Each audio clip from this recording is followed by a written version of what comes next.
Okay. And so And I have to lowering cut their you off there level. as well. Sorry, I don't mean to cut you off. Good job, Lauren. This is good. She's got balls. I hope not, but okay.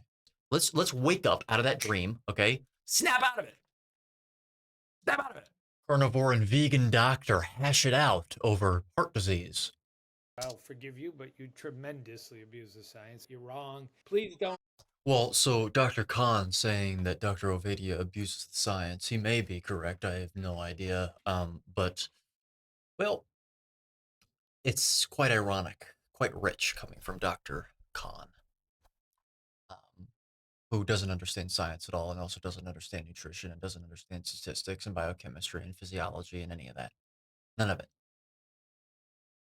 Quite ironic. Repeat it. Please don't show your ignorance. So you're saying it's not. Don't show your ignorance, says Dr. Joel Kahn, a plant-based cardiologist. True. But, perpetuating stupidity of others is not a game I play. We can get.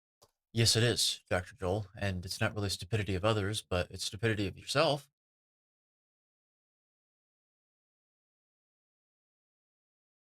All of the nutrients that we need from animal products, and the same can't be said from plant products. The reasons Correct. Which tells you something. why a plant-based diet are healthful are very. There's no evidence to support the fact that they're full of health, okay? What evidence are you going to suggest? Or what evidence are you going to cite? It's none, because that can't be informed upon in human nutrition science at all. Very much supported by basic science. A all-meat diet. You don't understand basic science at all. You don't understand basic epistemology, you don't understand basic logic, and you don't understand basic statistics. And in that order, bottom to top, that is part of the hierarchy of truth and knowledge. You don't understand any of that. Maybe some of it, but not to a sufficient degree. Dr. Khan, which is quite a fitting name, isn't it? Khan. Dr. Khan, C-O-N. May not be helpful long-term for cardiovascular health and GI cancer risk are very much supported by basic science. We better be very cautious with heart patients when we're talking about meat-heavy diets. Yeah, so I'm glad. Well, you should be careful and cautious when it comes to embarking upon any diet at all, because of transitional periods being very important. Nobody said otherwise, but that's not exclusive to meat-based diets. That's universal. And I'm sorry, Dr. Khan. What gives you the right? What makes you think that you have the authority to speak upon diet and nutrition as a cardiologist who isn't trained in any of that? Because if it has to do with the fact that you did your private studying in that, well, it clearly wasn't sufficient. But you're one of these people that wants to tout your authority as a cardiologist as being the reason why why you have the authority to speak upon nutrition, when that is not how that works. Not even a little bit. You brought up that abomination of a headline that came out of the American Heart Association. It has not been reviewed, and it was a patient who already had heart disease, and that's just emblematic of the bias that goes on in our literature. A nutrient-dense food that we have been eating for millions of years as human beings somehow only apparently started causing heart disease in the past 100 years really.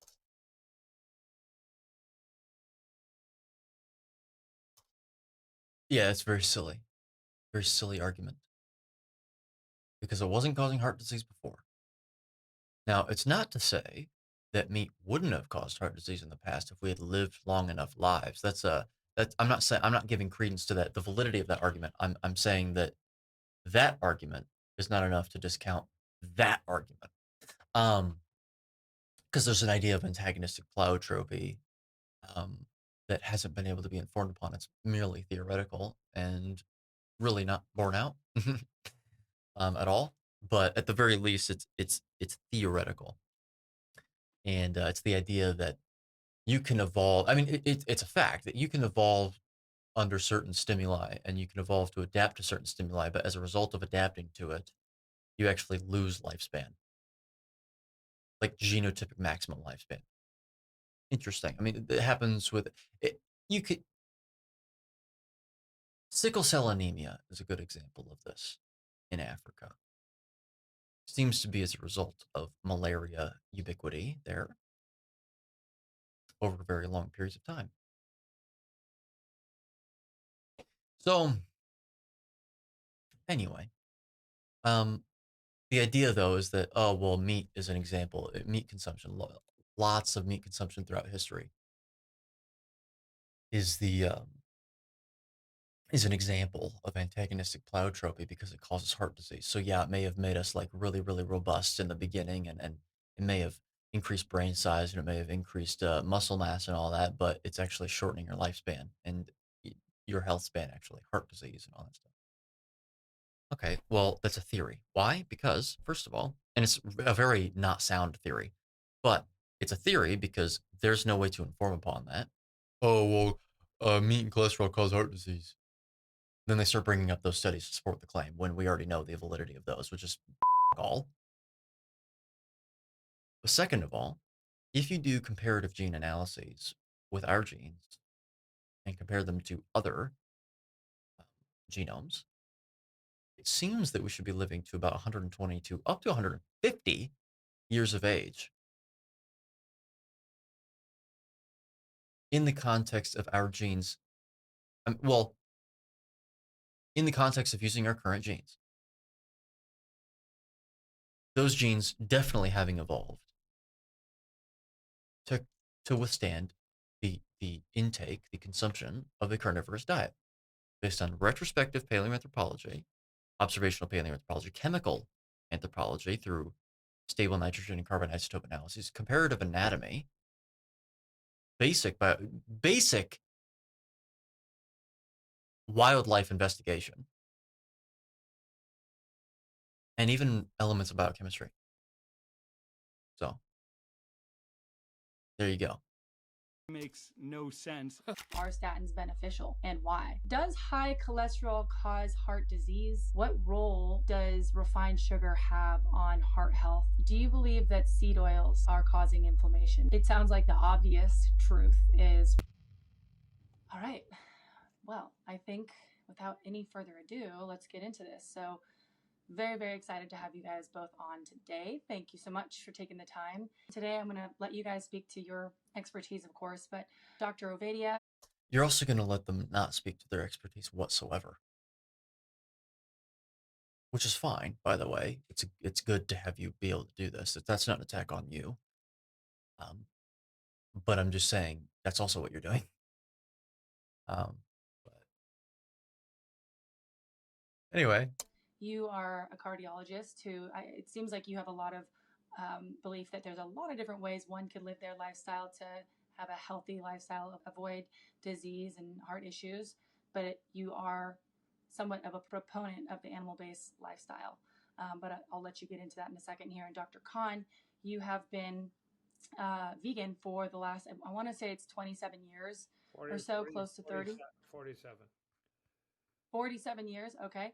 And long time. And you are also a cardiologist. You promote more of a plant-based lifestyle for one to have a healthy heart, healthy body, healthy mind, all of that.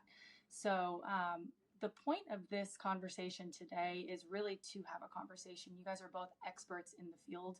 You guys both just goes to show the ambiguity surrounding the word expert. They are considered experts by other people, different people. The veracity of an individual, integrity of an individual, is based on their actions and what the results are of those actions. Association doesn't equal causation, and also lack of an association does not mean lack of causation. But that's how people assess things, nevertheless. So, anyway. Your missions are to help people. Heart disease is one of the leading causes of death in the United States. You guys know that better than anybody. And really, we are trying to understand truth based in fact and not, have sides necessarily. I think there's a lot of picking sides. Well, Lauren, You are not doing that. Dr. Khan is. I don't know enough about Dr. Philip Ovadia. What I do know is that he doesn't seem to be an ass, and he doesn't seem to be a which is good. That's always a nice start. Because if you're an you're typically very arrogant, aren't you? Because that's kind of what you need to be in order to be a true. So up there. So I'm not interested in that. I think bringing the two best people on to have a conversation is what we need to run with fact. So really, that's what I'm looking for. The way this is going to go is we're going to have about 6 questions. Each question. 6? The video's an hour long. How do you turn 6 questions into an hour-long video? It's not like I turn 5 minutes into 2 hours.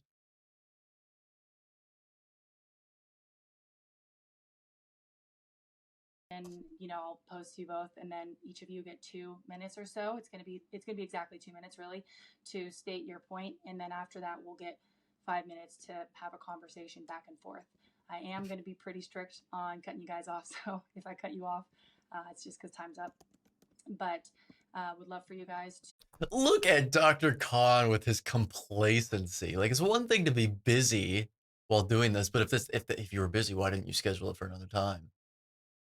Look, I don't know his circumstances, but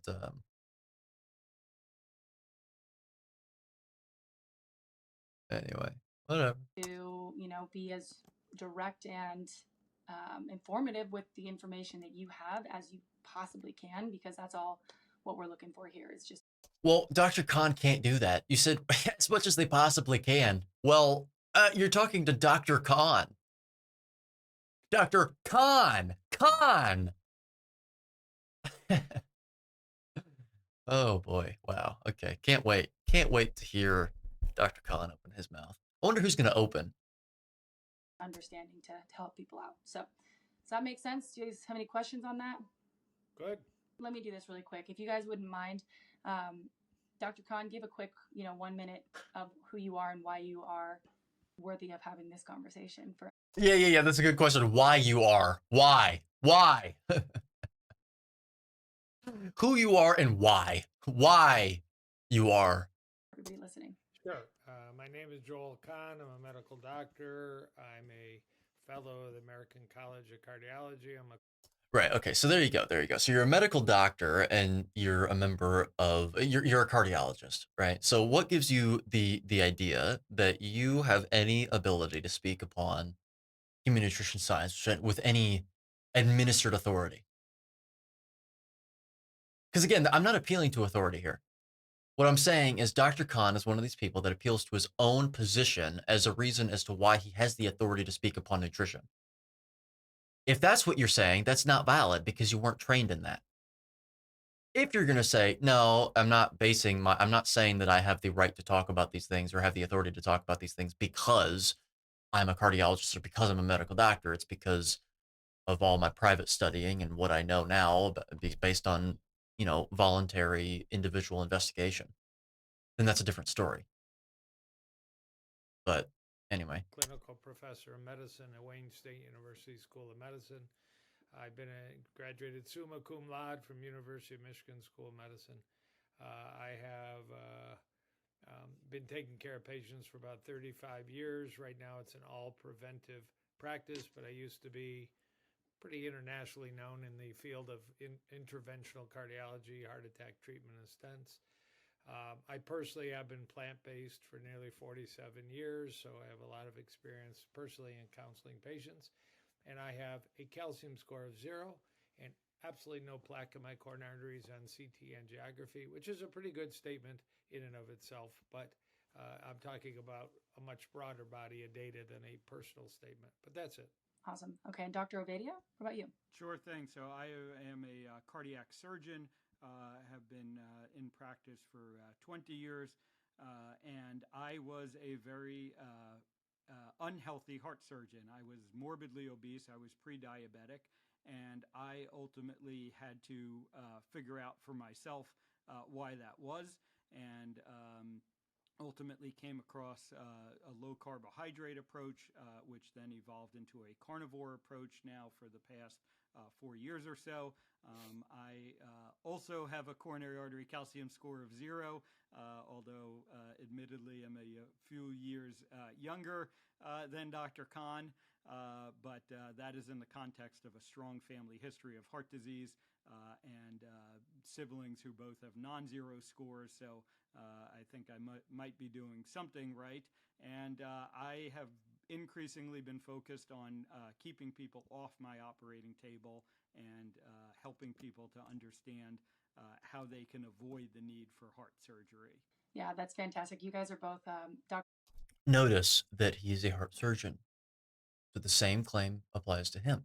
It's not a denigration of him. I'm just speaking to the logic behind things, the skeleton behind statements. He is a cardiac surgeon, which means he was not trained in nutrition either. Either. Which is fine. So let's see what they actually say. Dr. Khan, I knew about you years ago when I heard you on Joe Rogan. There you go. That was great. Thank Yep. And I heard you, Dr. Ovadia, on Diary of a CEO. So both of you guys have been, causing ripples out there and helping quite a lot of people improve their health. So, well, Joel would tend to disagree, and also I would disagree with you because of, well, Joel Khan and what he says. Great that he has a coronary artery calcium score of 0. Great, because I don't wish him death or anything like that. And it goes to show that a vegan diet won't necessarily do that to you. It's not going to cause heart disease necessarily, but that's not the point of any of this. with that said, let's go into the first question. And the first question, I was getting into, is for you, Dr. Khan. This will be 2 minutes. I'll start the timer after I state this, but then we'll go to you, Dr. Ovadia. Does high cholesterol cause heart disease? And if so, why? All right. So, cholesterol itself, first of all, let's break down the statement. High cholesterol, according to whom, on the basis of what? High is in relation to a standard, a normative range. A normative range of cholesterol is usually applied to LDL, HDL, and total cholesterol. You've also got subfractions of lipoproteins as well, but typically those first 3 are the ones that are measured. And most specifically with what you just said, you're talking about total cholesterol and or LDL. Okay, let's talk about both of those. Both claims that I'm about to make apply to both. Okay, or the claims I'm about to make apply to both of those. All right. The normative ranges for those values are based on very specific populations of people. Very specific. Those people visit doctor's offices, first of all. So that's one thing that we need to get out of the way. There is response bias here. Because healthy people, do they typically go to the doctor's office? Some people will do a yearly checkup. Sure, fine. But do most healthy people visit the doctor's office? Doesn't seem so. So you're looking at a very specific demographic of people, and then you're aggregating those subsets of the population into one subset, finding a normative range, and then applying that to every single person. That's what you're doing. All right. Now, also, normative ranges refer to normal. Okay? Look around you at what normal is. Do you want to be normal, health-wise? Well, the answer is no, if you're a sensible person. Okay? You don't want to be like that. So why are we even looking at that? That's a good question to answer, just to sort of answer your question with the question, Lauren. But thirdly, what I would say is more to the heart of the matter. Does cholesterol actually cause heart disease? No, it doesn't. Well, how are you so convicting about that statement, Eddie? Well, the reason for that is because heart disease occurs on one side of the vascular system, those being the areas of the vascular system that are in high pressure areas, so the arterial side of the vascular system, but not only high pressure areas that experience the most turbulent blood flow, which experience the eddying and pools of blood, and actually are exacerbated, those eddies and pools of blood exacerbated by hypertension. Hypertension is an associative factor, not risk factor, because there's no such thing as an unequivocally established risk factor. It is an associative factor of heart disease. And I don't think that's any coincidence, because physically speaking, and by physically, I mean pertaining to the area of physics, physically, hypertension, high blood pressure, causes damage to the endothelium and also the epithelium, actually. Heart disease is caused by damage to the arteries. Cholesterol always is found, invariably, necessarily, in atherosclerotic plaque, and there's no getting around that fact. It always will be found. But then you must ask yourself, well, why? Well, perhaps it's because cholesterol is what makes up about 50%, roughly 40 to 50%, of every single cell membrane of all the trillions of cells in your body. And in order for cells to be repaired adequately, then therefore, they need sufficient cholesterol to repair cell membranes. What delivers cholesterol to other tissues of the body? Well, you do have VLDL molecules and you've got other, IDLs involved in the intermediate process of lipoprotein metabolism, but primarily LDL is what does so. And so you will find LDL particles in plaque. What's typically supposed to happen is LDL is supposed to leave the site whenever it's healed. Think of a cut on the exterior of your body that scabs over. The scab is the plaque. The cut is the actual injury that's causing the scab to even develop, the plaque to develop. Well, what's supposed to happen is the scab is supposed to heal because you don't abrade the cut over and over and over again. But if you do it all the time, well, then guess what's going to happen? The plaque in your arteries is going to get larger and larger. The LDL is not going to leave. And in fact, you're actually going to get a positive feedback loop where the LDL itself, since it will remain in the arteries, it will either become oxidized because the arteries actually carry oxygen, and then will launch more inflammation on the area, exacerbating the process. And also LDL can not only become oxidized, but also glycated if you are exhibiting bouts of hyperglycemia on a quotidian basis. They occur in those sites, those turbulent blood flow sites, to a repeatable degree that confers predictability upon the phenomenon. And it doesn't occur in veins. It literally occurs only in those sites of the vascular system, unless you are not genetically normal. For example, someone that suffers from sickle cell anemia, in which case you'll actually develop it all over the vascular system. However, it'll still mostly be in the turbulent blood flow areas. So there you go. Cholesterol is a factor. If you think of a fire pyramid, the 3 ingredients that you actually need to make a fire, if you remove one of those 3 ingredients, any of them, you won't get a fire. That's exactly what this is. You remove cholesterol, a healing element, you can very often get a reduction in heart disease, but with some complications that are things that I would not mess with. You remove the injury, which is the actual problem, you'll also get an amelioration of heart disease. And in this case, I don't really think there's a third ingredient to mention, but I mean, it doesn't really matter. The actual fire pyramid is, a fuel source, oxygen, and heat. So you remove any one of those and you won't have a fire. That's actually why water puts out a fire. It's putting out heat. That's what it's doing. It's not like swallowing fire or something like that. It's putting out heat. Because water has oxygen gas in it, and also the fuel source is still there. It's just putting out the heat. So high cholesterol, specifically LDL cholesterol, is undoubtedly a cause of heart disease. no, it's not a cause. It is involved in the heart disease process, and that is not the same thing as it causes heart disease at all. Not the cause of heart disease. There'll always be examples of people with high LDL cholesterol that don't have detectable atherosclerosis. There'll be examples of people with low LDL cholesterol that have atherosclerosis, because there are about 25 major factors that cause atherosclerosis. No, there's really one, and it's damage to the arteries, Dr. Khan. Okay. You can't inform upon causality in the science that you're referring to. This is your opinion.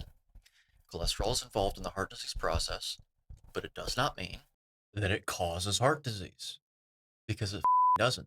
Cholesterol can end up in the tunica intima of the arteries through cytosis. That's true. if it's in a very high amount in the arteries. And this can actually be seen in patients. I can't remember the name of the condition, but patients that are, again, not genetically normal, where they basically have a knockout of the gene that encodes for the protein that allows for the body to actually sequester more um, excess cholesterol from the bloodstream. But cholesterol doesn't just end up in the arteries in those cases, it ends up other places as well. So it can happen if it's in a high enough amount. Question is, does plaque actually develop that is to a degree that would actually warrant atherosclerosis occurring, or that would cause atherosclerosis to occur? And does that happen in genetically normal people? Well, it doesn't seem so. Doesn't seem so at all. So I don't perfunctorily dismiss this theory as much as a lot of other people do. There's some nuance behind it because, I mean, the association between cholesterol in soft plaque, to the degree that you actually see it, is tough to ignore. It would be actually foolish to ignore it, considering that it is invariable. It is too, like, you will always find it there. But you just have to dig just a little deeper and you'll realize, oh, it's not really that simple. See, I not only do I not care about nuance in terms of, like, I don't mind it. I actively enjoy it, and I look for reasons why I could be wrong, and I look for, like, but granted, that is something that a very biased person would say, right? The most biased people always say that they're unbiased, but I guess it must be borne out in the way I act. It's up for you to decide. But LDL cholesterol is the one absolutely necessary risk factor to develop atherosclerosis. Okay, so I believe that Dr. Khan, whenever he says this, is saying that you cannot have a plaque not have cholesterol in it, which is true. It's true. But let me put it this way. Imagine a situation where you are super unhealthy, your skin is super unhealthy, and you are exposed to sunlight. And the reason your skin is unhealthy is because you eat very poorly. And you go out in the sun and you were exposed to UV radiation, specifically UVB, and you get a lot of it regularly. And you develop melanoma. Because here's the thing, I mean, the common denominator with all cancer is mitochondrial dysfunction. It's mitochondrial DNA dysfunction and a slowed rate of mitochondrial function. So X could be causing Y in that situation, but also Y could be causing X. They could both be causing each other and causing a positive feedback loop, right? And we do know that UV light above a certain amount and beyond a certain amount of time of exposure does damage mitochondrial DNA, and not just mitochondrial DNA, but other nuclear DNA as well. Okay, that is true. It's why it hurts to go out in the sun if you're not used to it. Your body adapts, and that's what I'm actually about to get to. But it has the capacity to do so. So if you go out in the sun and you develop melanoma because your skin is super unhealthy because you eat poorly, well, what's the cause of the skin cancer? Was it the sunlight, or was it the diet you were eating? Why do I bring this up? Because if you remove the sunlight, you wouldn't have developed skin cancer. At least in this hypothetical, you wouldn't have developed it. But if you also ate better, you wouldn't have developed it. Remove one, you don't again, it goes back to the triangle, the fire pyramid. So now the question now is, what is the alternative? Like, what are you actually going to do? To go back to this example, are you going to take a drug that has myriad effects on the body and influential factors on the body, highly associated with ALS, an invariably fatal condition, associated with rhabdomyolysis via a very, very clear mechanism, interferes with your electron transport chain in your mitochondria, so interferes with your mitochondrial function, all of that good stuff, all that great stuff, in order to manipulate the genes. Those genes have evolved for billions of years, and 4.5 million in our speciation, if you include proto-humans that preceded our current speciation, that being Homo sapiens sapien. To manipulate your genes to lower your LDL level, which isn't cholesterol, by the way. I haven't touched on that. It's a lipoprotein carrier of cholesterol. It's not cholesterol. It's a protein encoded for by your genes in terms of the rate and amount. Okay, to lower the cholesterol so that you can lower your plaque. but not heal the actual injury that's causing the plaque to build up to the degree that you're actually seeing it build up?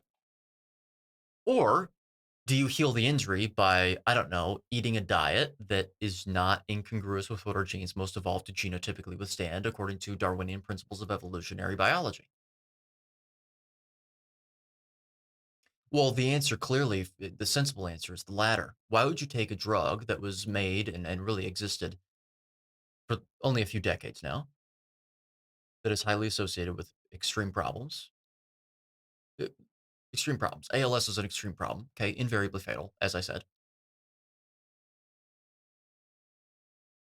Why would you take that whenever you could just fix your diet and stop exhibiting hyperglycemia on a quotidian basis, up, down, up, down, up, down, up, down, all the time, and eating things that contain oxalates in them to a degree that is incongruous with what our genes are most evolved to genotypically withstand, that also damage cells, all cells, not just arterial cells, but all cells. Why would you do any of that? Why would you eat a diet that contains loads of carbohydrates, which are not required for human consumption at all? Not 1 gram ever under any circumstances, even during development. None. No carbohydrates. Okay, so why would you consume a diet that has tons of them that above a certain concentration actually harm the body through glycation? Contain lots of fiber, which is something that we can't even digest in the first place, which tells you that we shouldn't be eating it. Because last I checked, I mean, if you can't digest something, you shouldn't be eating it at all. Okay, other animals can digest fiber, and they're designed to. So that's something. So loads of fiber, loads of carbohydrates, both of which aren't required and seem to actually cause harm above a certain concentration. That includes fiber, a certain amount. And also is the diet that once adopted about 13,000 years ago started to drastically change our skeletal formation in a negative direction. Less robust, teeth falling out, teeth becoming crooked, teeth rotting, problems that are occiput in terms of development. Why would we do that? Why would we eat that? Why wouldn't you just stop eating that to fix the heart disease? Because, I mean, last I checked, if you consume more cholesterol beyond what's required, well, your body's not really going to absorb more than that. It's going to excrete a lot of it. Might not excrete all of it. Maybe you can absorb more than you actually need. We do that with protein. We do it with a lot of things, actually. If you consume a ton of salt, well, salt is a little different. A little different.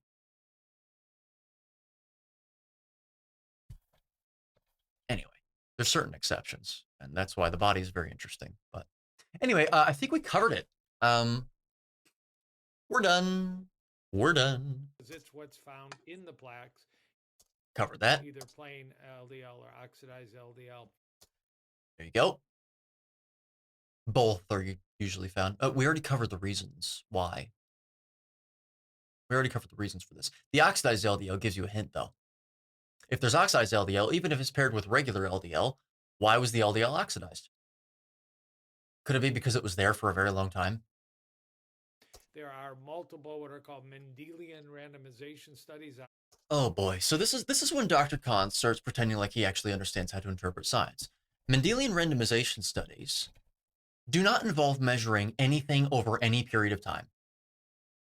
What they involve, is taking gene SNPs that are associated with an increase, that are involved directly with the production of LDL,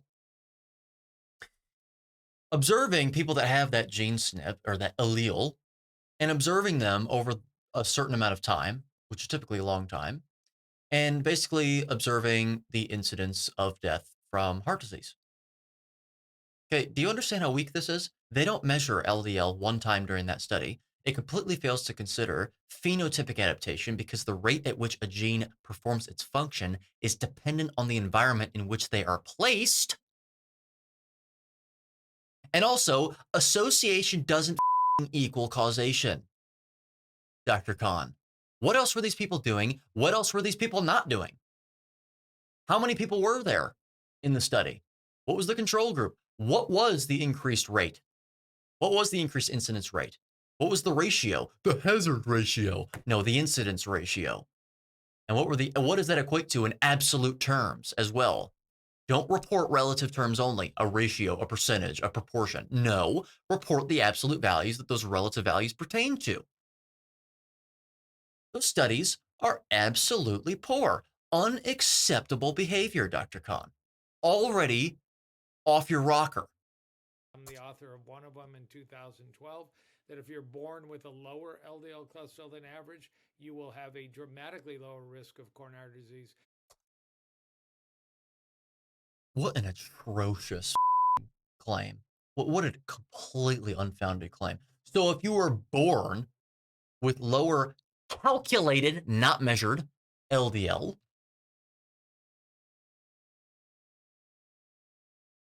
so there's error around that because it's a calculation. It's based on a regression sum.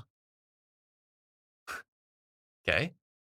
So if you're born with it, then later on, what they observed was that those people, however many people there were, they had a lower incidence of coronary heart disease. Wow. Wow. That's, you really, do you not realize the noise around that segment? Do you see what else did these people do throughout their entire life? Association doesn't equal causation. And also, what was the increased rate in relative and absolute terms compared to the other people studied? By the way, if it went to show that those people with lower LDL actually had a higher incidence of death from heart disease, or at least a higher incidence of heart disease, even if they didn't die from it, I would say the same thing. Who cares? What else were those people doing? What else were those people not doing? Look at the hemodynamics, look at the physics, look at the hard sciences. If you're born with a higher LDL by genetic basis than average, you will have a dramatically higher level. And as soon as you invoke genetics, you must touch on the distinction between genotype and phenotype, Dr. Khan. Genotype involves the genes that you actually have to work with. It's your piano. Think of it as a piano, okay? Except a piano is basically the same. They all have the same notes and everything. I think of a jigsaw puzzle, okay? The whole thing's put together. No, that doesn't work either. You know what? Because you can't really put it to. Let's just not use an analogy for now. The genes that you have to work with, your tool set, your toolkit. Your phenotype is how those genes are actually expressed. So which ones are turned on, which ones are turned off. But that assumes that all genes are an on-off switch. They're all faders, all of them. How are yours configured?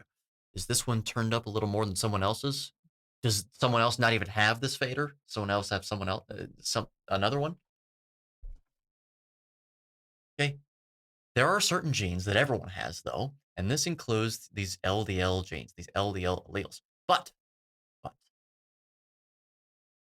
people have different rates of expression of their genes that are influenced by the environment in which they are placed. Part of the environment concerned being the food you eat. That is very intimate in terms of its influences over your genes. More intimate than really anything else. So, anyway. There's also what's called homozygous familial hyperlipidemia, and yes, so people that are genetically abnormal. Good. We already covered that, didn't we? Patient when I was a fellow, Stormy Jones, these kids that have bypass surgery, stents, heart attacks, and die at age 10, 11, 12 because their cholesterol is 900 or 1100. No, it's not because their cholesterol is 900 or 1100. You're talking about people. Look, you just said they died at between 9 and 12. They have a genetic knockout that prevents them from absorbing excess cholesterol from the bloodstream. They die of cellular starvation, as well as having an incidence of atherosclerosis, Dr. Khan. We covered this in the beginning. So are you trying to extrapolate people that are genetically abnormal to people that are genetically normal? Because if you are, I mean, you're not trying, you are doing that. If you're doing that, which you are, then that's completely irresponsible on your behalf. They're proof pudding that with no other abnormality, a high LDL can cause disease. No other abnormality. Oh, except the one that actually caused them death. Good. Yeah, great way of framing that one, Dr. Khan. Dr. Khan. Good. So it's complete nonsense that about 2% of doctors say LDL cholesterol doesn't matter. But According to whom, on the basis of what? 2% of them? What if it's more? What if it's less? What study are you referencing there? You're talking about statistics now. You know anything about statistics? Anything? Descriptive statistics, inferential statistics? You know anything about those? it's complete and other. I'm going to ask you this. Yeah, so Dr. Khan is a bitter doctor here. Probably doesn't help that he's vegan. They seem to not be able to, again, not to make a faulty generalization. Every single one that I've met is actually not like that at all, at least on the surface. I don't think that starving your body of what it actually needs is a good way of regulating your emotions and maintaining a regulated emotional state. So. Same question, Dr. Ovadia. Does high cholesterol cause heart disease and why? Yeah, so I would tell you that high cholesterol is not causative of heart disease. It may be a contributing factor. And it is a contributing factor, but in isolation, it's not really the issue. Once again, basically, rewind the video at this point. I covered everything. I agree with Dr. Khan that it's one of many factors, and I would say that its importance as a risk factor has been largely overstated. And well, yes. That doesn't mean that we can ignore it.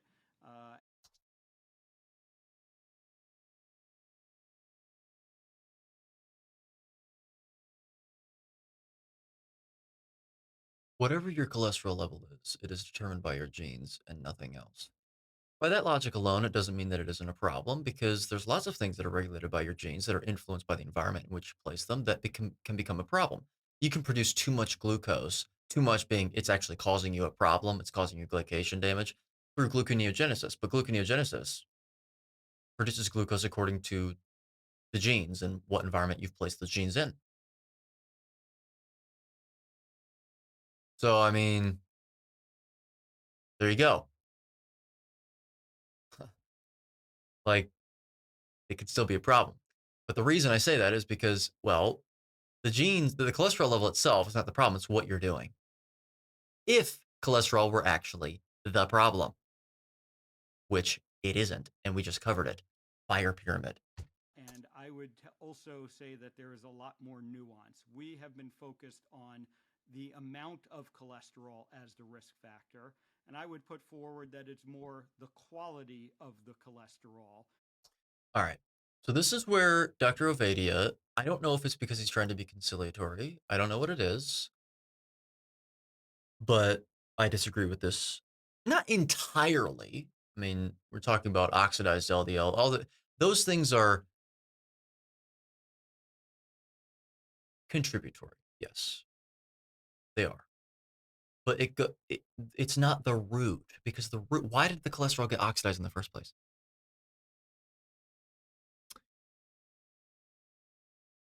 The abrasion, the damage, the arteries, causing it to stay there for a long time because the damage doesn't surcease. And if he means by cholesterol quality the HDL to triglyceride ratio or something, that actually has nothing to do with cholesterol except for HDL. And also, I think that even that metric is quite, I don't even really know the logic behind that metric. I don't know. So, anyway. And the environment that the cholesterol is in, that there we go. Makes it a risk factor. He said he thinks, which makes it appropriate to actually say that, I think. Are people, as Dr. Khan said, who have high cholesterol and they never develop heart disease. And I want to know why that is. I'm curious as to how some people have high cholesterol and never develop heart disease, and some people have low cholesterol and do develop heart disease. This is a consequence of people thinking linearly. This is an epidemic that has been an epidemic forever since scientism took over society. Not science, but scientism, which is really what you see from people like Dr. Khan and really everybody, because they think it's science, it's scientism. All right. It's the consequence of thinking linearly, as opposed to understanding that. Let me put it this way. What do I mean by thinking linearly? What I mean is, well, X causes Y, which causes Z. But if someone sees that X doesn't cause Y in every single situation, then X must not cause Y. It's like, no. Because something can have an effect on Y from the side or from this side. And it could also have an effect on X too, with X also being influenced by this factor and this factor. And then then you add a third variable, and then you've got like so many different things. Think of it this way. Instead of things being X leads to Y leads to Z, think of a spider web. And every point, every intersection on that spider web represents a variable. X, Z, Y, A, D. Now you understand reality. This is why looking at associations can be useful, particularly when the noise or when the signal completely swamps the noise, okay? Smoking and lung cancer. You have the cherry on top of the obvious mechanism there, by the way. But, okay. Smoking and lung cancer. Statin-taking populations and ALS. That's a big one.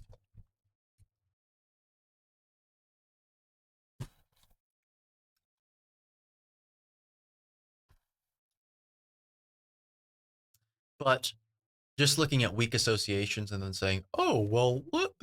Oh. You can form opinions on it. That's fine. But as we say, man plans, God laughs. Man tries to be convicting. He is convicting. And it just goes to bite him in the every time. Revelation versus material independent individual investigation. Jerusalem thought, and then Greek thought. That's kind of how they intersect there. I'm, by the way, not admitting to being an atheist. I'm not admitting to being any theological position. That this is not what I'm doing. I'm just saying this is what these statements mean, and that's what they've meant throughout history. This is an example of it, and it's true. I mean, that is true. Even if you think of it as metaphorical or something, I mean, it's a real phenomenon that we observe every day. And that just tells me that cholesterol is an incomplete explanation for the heart disease problem. And despite our focus on cholesterol for the past 50 years, heart disease isn't going away. So Well, exactly. So there's something to consider. We need to do a better job at looking at what some of those other risk factors are and what makes cholesterol in some situations a risk factor, but in other situations it's not. And that's what I'm really curious about, and what I am trying to do a better job of figuring out with my patients. Okay, fantastic. So, it's really interesting because it sounds like there's some potential similarities here, some obvious differences. I've been curious a lot about cholesterol's role as well. My mother passed away from heart disease, amongst other things as well in her life. It was a big factor. What is it what else in addition do you guys think could be going on here with cholesterol? What is it, and we'll do this for 5. I'll jump in and stay under 2 minutes. I mean, clearly we've known for 150 years that inflammation found pathologically is a major part of the pathophysiology of coronary artery disease, stroke, acute myocardial infarction. Well, inflammation itself is a pre-programmed response that occurs in the body when it has perceived damage to tissues or a potential invading pathogen, if we're going to anthropomorphize the body by applying the word perceive to it. Damage to tissues, therefore, is actually the cause of the inflammation. Inflammation itself can cause more inflammation subsequently, and I'm not pretending otherwise, but the inflammation doesn't cause more inflammation without first having damaged tissues or a potential invading pathogen. There has to be one of those there first. There you go. So it's damaged tissues. That's the actual root. For arterial disease, aneurysms. We weren't really good at measuring it, and I don't know that we're still excellent, but we have a pretty good array of lab tests, from high sensitivity C-reactive protein and myeloperoxidase to LPPLA2 and others, oxidized LDL. We do a really bad job. Take your mother for an example. and they measure her cholesterol in a clinic, but they don't measure inflammation. And it seems it's debatable. There was actually a study this week called the CLEAR study published at the American Heart Association that actually suggested that the inflammatory markers were slightly more important than the lipid markers. Other studies sway the other way, that the lipid markers are somewhat more important than the inflammatory markers. But we can't keep these lines so black and white. They're blurred. They're both important. And really, the message is to the patients listening, ask your doctor for an extensive inflammation panel. And for the practitioners listening, be sure you're ordering extensive inflammation panels, because it is a combination of both. Plus, as I say, easily 20 other factors, and most of them are measurable in the blood. So that is the complexity, like Dr. It also completely fails to understand that there could be even more that we're not aware of based on this logic, but we already know the problem. It's damage to tissues. It is damage to the arterial system. There you go.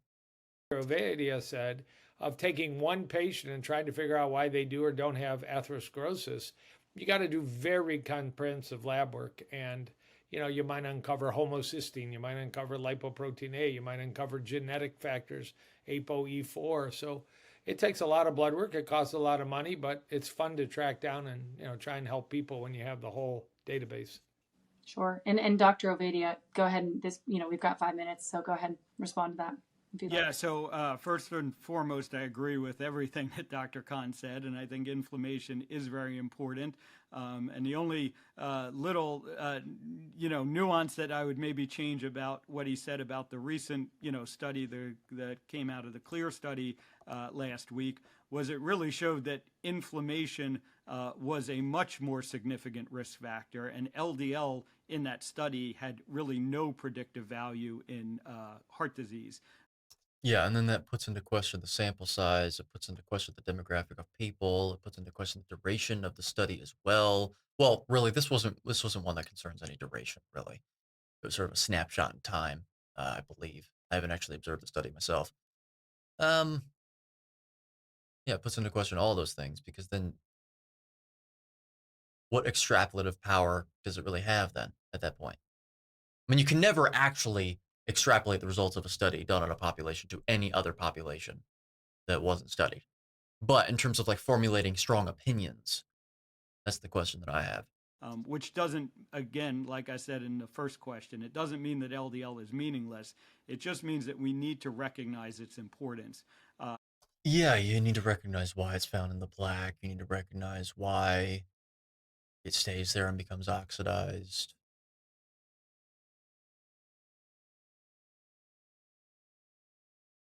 The one factor that I would certainly add, and I would say that Dr. Khan didn't mention it because of time, not that he doesn't know about it, is insulin resistance. And in study... No, that's an associative factor, and it's there for a reason, because of glycation damage. Insulin resistance, there's different forms of it, none of which are actually pathological. You have two forms, and one's called pathological and the other is called physiological or peripheral. Pathological insulin resistance isn't pathological, because the insulin resistance phenomenon is exactly what the body's supposed to do given the circumstances.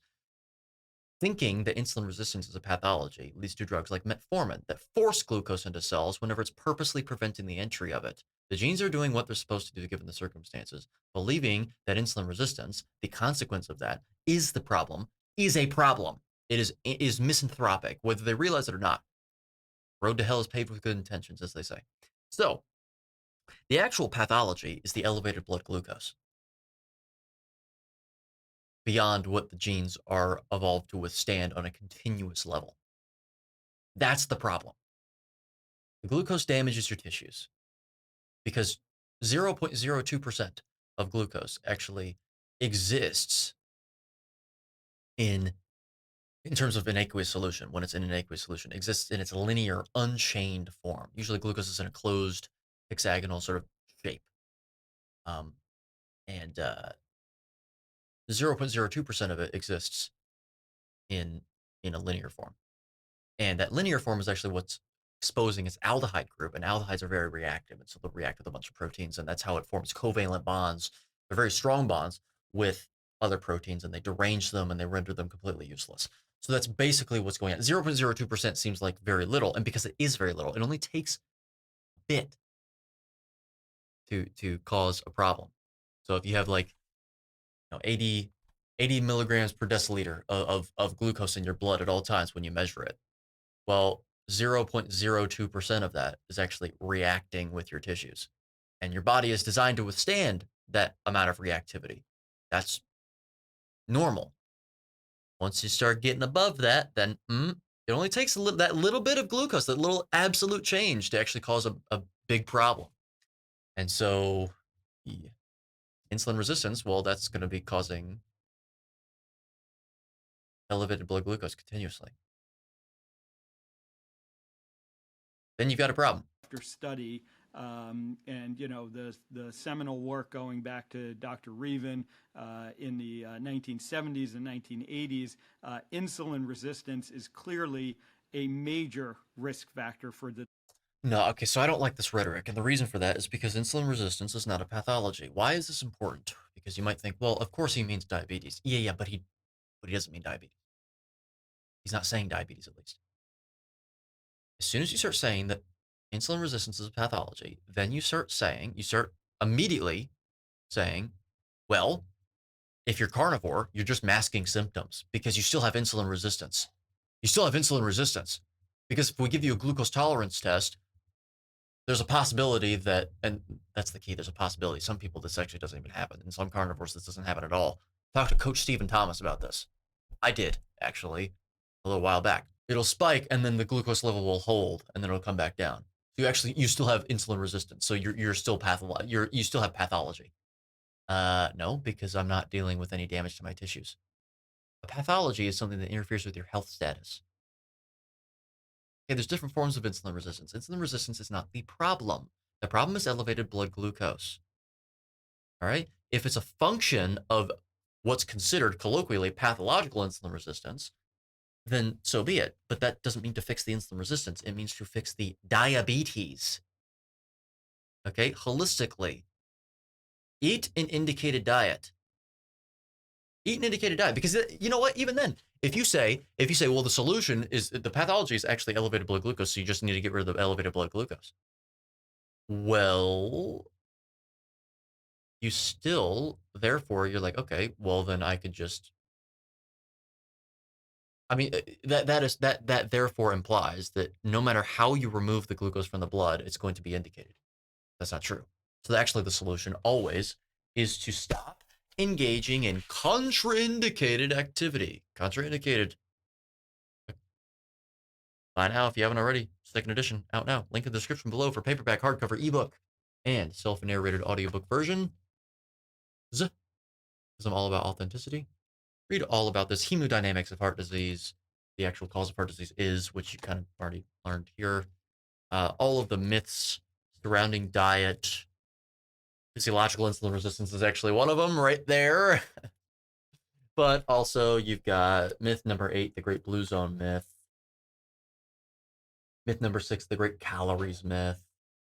Myth number 4, the Great Salt myth. Myth number 5, the Great Scurvy myth. You got all of these myth-busting chapters, get into the deep biochemistry regarding the Randall cycle. Get it if you haven't already. Development of heart disease, much higher magnitude or risk factor than. Associative factor, not risk factor. It's very important that we get that right. Dr. Ovadia, I do appreciate you doing what you do, and perhaps we can talk sometime. I do mean that. It's the problem with my behavior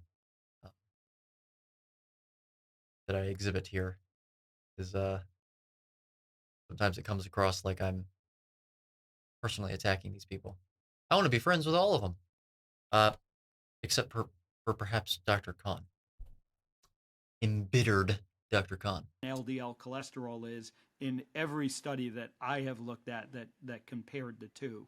So again, I think that LDL as our main focus has been a distraction and has really done a disservice to our patients, because most doctors, unfortunately, only focus on LDL, like Dr. Khan said.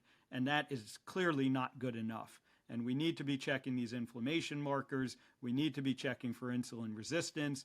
We need to be checking for. You need to be checking for their fasting blood glucose level and also matching that with an HbA1c, matching that with a fructosamine assay, matching that with a reticulocyte production rate.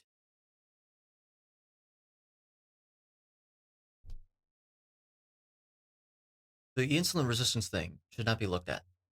Insulin resistance is technically a construct, technically, because and the reason that I say that is because you can't directly measure insulin resistance. What you're looking at is the area under the curve of insulin versus glucose. You're seeing how that matches up. Really, I mean, yeah, that's what you're doing. That's what you're doing. And then you're assessing, you're basically making a constructed measure of that to say, oh, well, you're insulin resistant. Oh, you're not insulin resistant. No. Just look at the fasting blood glucose level. There's no reason to look at the insulin resistance. The only time that there's a reason to do that is to see, okay, well, are you getting too fat? Seriously, are you getting too fat? Like when your insulin is up here, how much insulin do you require to get your blood glucose down back to baseline? Because if it becomes more and more every single appointment, okay, well, there's a sign that something's going wrong. Sure, fine. But it's a sign that something could be going wrong, is what I should say, because if for some reason that's happening when you're a carnivore, there's no pathology in that context because your blood glucose level isn't high. And you know what? High according to whom on the basis of what? There's no excess glycation damage occurring. That's the key, which is why I just said you need to look at a fructosamine assay, reticulocyte production rate, and an HbA1c value, and a fasting blood glucose level. All of it to get a composite inference.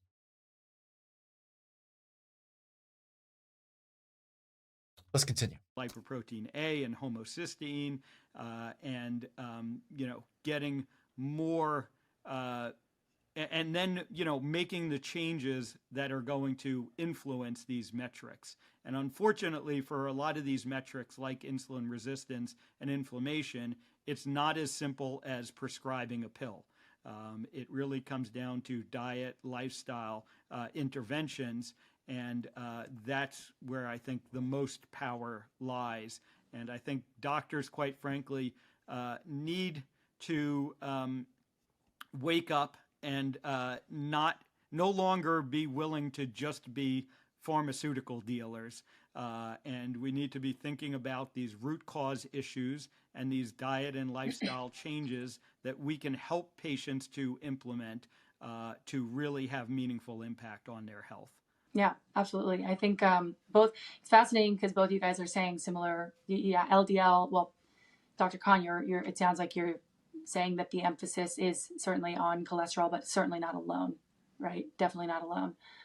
It's a factor, but it's not the only thing. Well, I think the other thing that is causing him to have that, to put that emphasis where it is being applied, is because of his position in the diet space, his reputation in the diet space. But the plant-based crowd, one of the biggest reasons to go plant-based is because it lowers your cholesterol. If he stops putting the most amount of emphasis on cholesterol, well, then he's going to have a problem. So it's an ideological arrival, or it's an ideological conclusion that he is trying to justify instead of arriving at a conclusion through investigation, objective, truthful investigation, and responsible investigation of the situation or the topic at hand. Okay, this is what I typically say. There's two types of people. There's people that arrive at conclusions, and there's people that choose them. They're direct opposites. When you arrive at conclusions, you start nowhere, and you end up at a conclusion through investigation. In the other example, you choose the conclusion, and you construct a path to show how you got there, because you actually didn't get there. You construct one that seems to make sense as to how you got to that conclusion. You're working backwards, and usually in order to construct the path, if you reach a point where it doesn't actually make sense, you go, oh wait, well, if this were true, and this was part of my pathway, then I would necessarily not lead to the conclusion that I'm trying to reinforce. So I have to make up. It's dishonest. You either make up, or you arrive at that position and you go, wait, okay, maybe my conclusion actually is wrong. Why did I choose that one? Maybe I shouldn't choose conclusions at all. I should just arrive at them. Yeah. Point A to point B as opposed to point B to point A. That's the way you're supposed to do things. Contributing. I was going to say, I'm the farthest, and probably, again, similar to Dr. Ovadia, farthest from a pill pusher amongst most of my peers. But when you take a drug class like statins, controversial on the web. They're not controversial in universities. Well, that puts into question the veracity and the integrity of universities, Dr. Kahn. And frankly, the question has already been answered for the last decade at least. They're not controversial in most cardiology practices. Well, that doesn't, okay, that's like an appeal. That's basically an appeal to popularity. So people share the same, and also appeal to authority. So people share the same opinion about something, so therefore that opinion must be correct. That's not true. It doesn't matter whether something's controversial or not. It matters whether it's right or wrong. Slavery wasn't controversial until the 1800s. Well, it was still controversial, but that's not my point. It culminated into a deadly controversy during the Civil War. And I mean specifically in the context of America, because, well, yeah, there's still slavery in other parts of the world. So. And most of them are generic and they're very cheap, so it's not a financial thing anymore. There are a lot of expensive cardiology drugs now. We're catching up to oncology, but generic statins are not a financial gain for anybody. But no. Okay, hold on a minute. No, Con. They are a financial gain. Are you kidding? You know what? I was finding an excuse to just read my book. You ready for this? Okay. Statins are extremely profitable, which is conveyed quite clearly when looking at the $150 billion that has been amassed from the sales of Lipitor, that being only one of a few other statins. In fact, the citation that I put there, number 7 in chapter 4, let's go ahead and look at that real quick. Yeah, the 15 all-time best-selling prescription drugs, Kiplinger.com. I'm actually not going to look that up because I remember looking at it earlier. Or not earlier, I mean a few years ago. Lipitor was number 1 on the list. It doesn't matter the price per unit, Dr. Kahn. It matters the amount that it is prescribed. This is basic economics. He just made the composition fallacy. What is true of parts is true of the whole. Well, since each individual drug is cheap, well, then that must mean that the entirety of all the drugs that are sold, the amount of the drug that's sold is cheap. No, it's actually the most profitable drug out of the 15 that's listed on that list as of 2017, which is almost 10 years ago, but I highly doubt that it's changed. And we're talking about, once again, one statin, Lipitor. Break. Brand name, at least, but I think that, what is it, atorvastatin? Maybe. There's many of them. They are pretty good anti-inflammatory agents, and they're... So now you're getting into a confounding variable. There you go. So all these people that want to say, oh, well, this study shows there's an association between statin-taking populations and a reduction of atherosclerosis. Well, could you say that was actually because, first of all, putting aside association doesn't do causation, putting aside the strength of the association, putting aside all these other things that are actually really important to ask, the sample size, the duration of the study, blah, blah, blah, blah. Putting all that aside, can you really say that it was because of can you really only consider the cholesterol lowering effects of it? No, not if it also has acute anti-inflammatory effects, which seem to actually become pro-inflammatory in terms of the net inflammation status. That actually seems to become positive over time because of the damage to the mitochondria that you have. And a slowing of the rate of the mitochondria will actually increase inflammation. Inorganic phosphate concentrations rising. Phosphorylation of pro-inflammatory cytokines. Bloody blue to blah blah technobabble. Okay. Office reference. American Office. Season 1. Very good LDL cholesterol lowering agents. Well, yes, they are very good at doing that. The signal is swamped completely. Or, no, the noise is swamped completely by the signal. I'm so used to saying the other thing because that's typically what happens whenever these studies are put up on the screen. But anyway. Really bad at lowering lipoprotein little a, which hopefully we'll talk about a little bit. It doesn't matter. It as a single molecule that 20 to 25% of people inherit. That's pro-inflammatory and pro-atherosclerotic. No, if it's something that is actively produced by the body, it's not pro-inflammatory, particularly in the context of someone being genetically normal, Dr. Kahn. That's not how that works. And prothrombotic. So no, okay, those are all cause and effect statements. So no, it's like the most awful of all combinations you can have, and statins are worthless for lipoprotein little a. But if you just go, okay, so is there damage to arteries? Because if there's not, stop worrying about it. Go back to statins, they cover a few of the bases. They do lower the C-reactive protein pretty dramatically. They certainly lower LDL cholesterol, depending on. So, and then let me cut you off there too, really quick, because the next question was, are statins beneficial? Right. And why? So why don't you kick us off in that, please? So, and statins, in terms of their beneficial effects, cannot be informed upon in the area of human nutrition science. You can only opine about that question. And the opinions surrounding the answer to that question can either be correct, or rather, can either be grounded in logic or anti-logic. And I suspect that we are going to encounter anti-logic. Maybe that's a little too harsh. Maybe not anti-logic, but not logic. Again, I think there's going to be a lot of agreement in at least the style of our practice. I practice, and I think it's fair to call it personalized cardiology. You're different than the next patient and the one before, and I have to work hard to characterize you. So I became aware back in 2007. I've been a big advocate for 25 years of coronary artery calcium screening at age 45, 48, 42. It's important to mention that only actually looks at hard plaque, calcified plaque, and not soft plaque. Something like a colonoscopy or a mammogram to identify heart disease in an early silent stage. And it used to be an expensive test. Now it's $50 to $100, and the radiation dose is extremely low.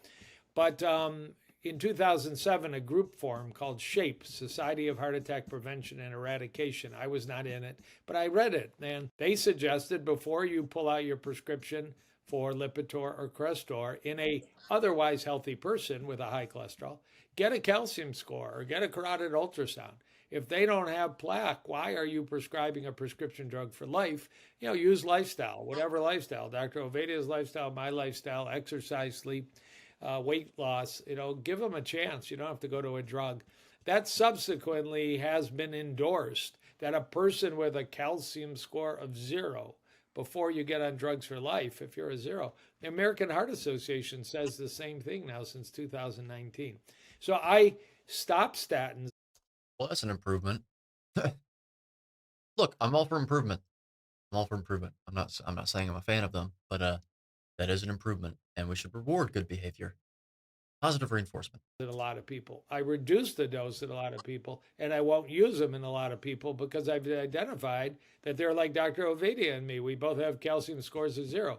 We're the two least likely people to ever benefit. Maybe you treat 1,000 people to help one if you've got. Right, but why not look at non-calcified plaque volume, NCPV? Probably because the test is too expensive right now, but the heart health that the two cardiovascular specialists have here on this conversation. But You take somebody that's not doing well with lifestyle change. There's a lot of people, you can take the horse to water, but you can't always get them to drink water. They're drinking bulletproof coffee. And, or See that snarky, tacit remark there? Not so tacit. their numbers are crazy. Their cholesterol's 400, and it's not going to respond that well to Okay, but once again, that puts into question the level of the cholesterol and the significance of it. We already covered that. lifestyle alone and all. I mean, statins properly used. I'm a big fan of a combination of statins with ezetimibe. You get to use much less statin. Ezetimibe, I believe, is a bile salt sequestrant. So it's actually sequestering bile salts because they contain cholesterol in them. Womp womp. And you get a really nice response. With the synergistic effect of two drugs at very low doses. There's a recent series of studies in Korea. Sorry, I have to cut you off there for 2 minutes. Use these combination cholesterol approaches when we use cholesterol drugs. Okay, cool. And we can come back to that. Just first, Dr. Ovadia, what's your stance on this, specifically with statins? Are they beneficial and why? Yeah, well, I think the benefits of statins have been very much overstated. And I think yes, there are some people that benefit from.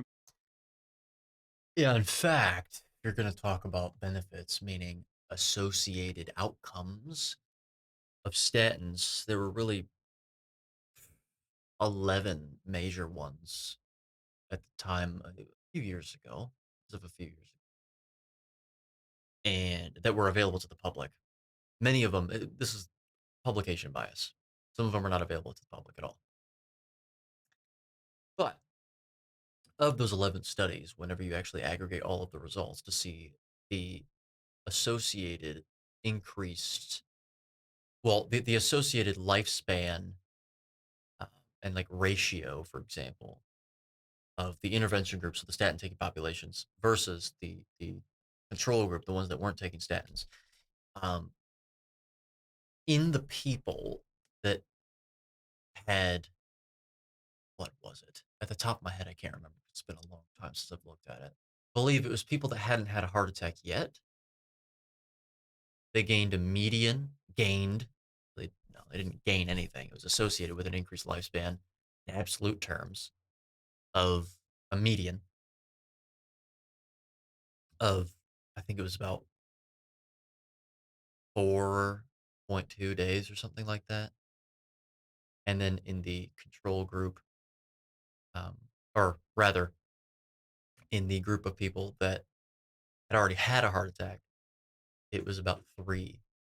It was like 4.1 to 3.2 median days of life.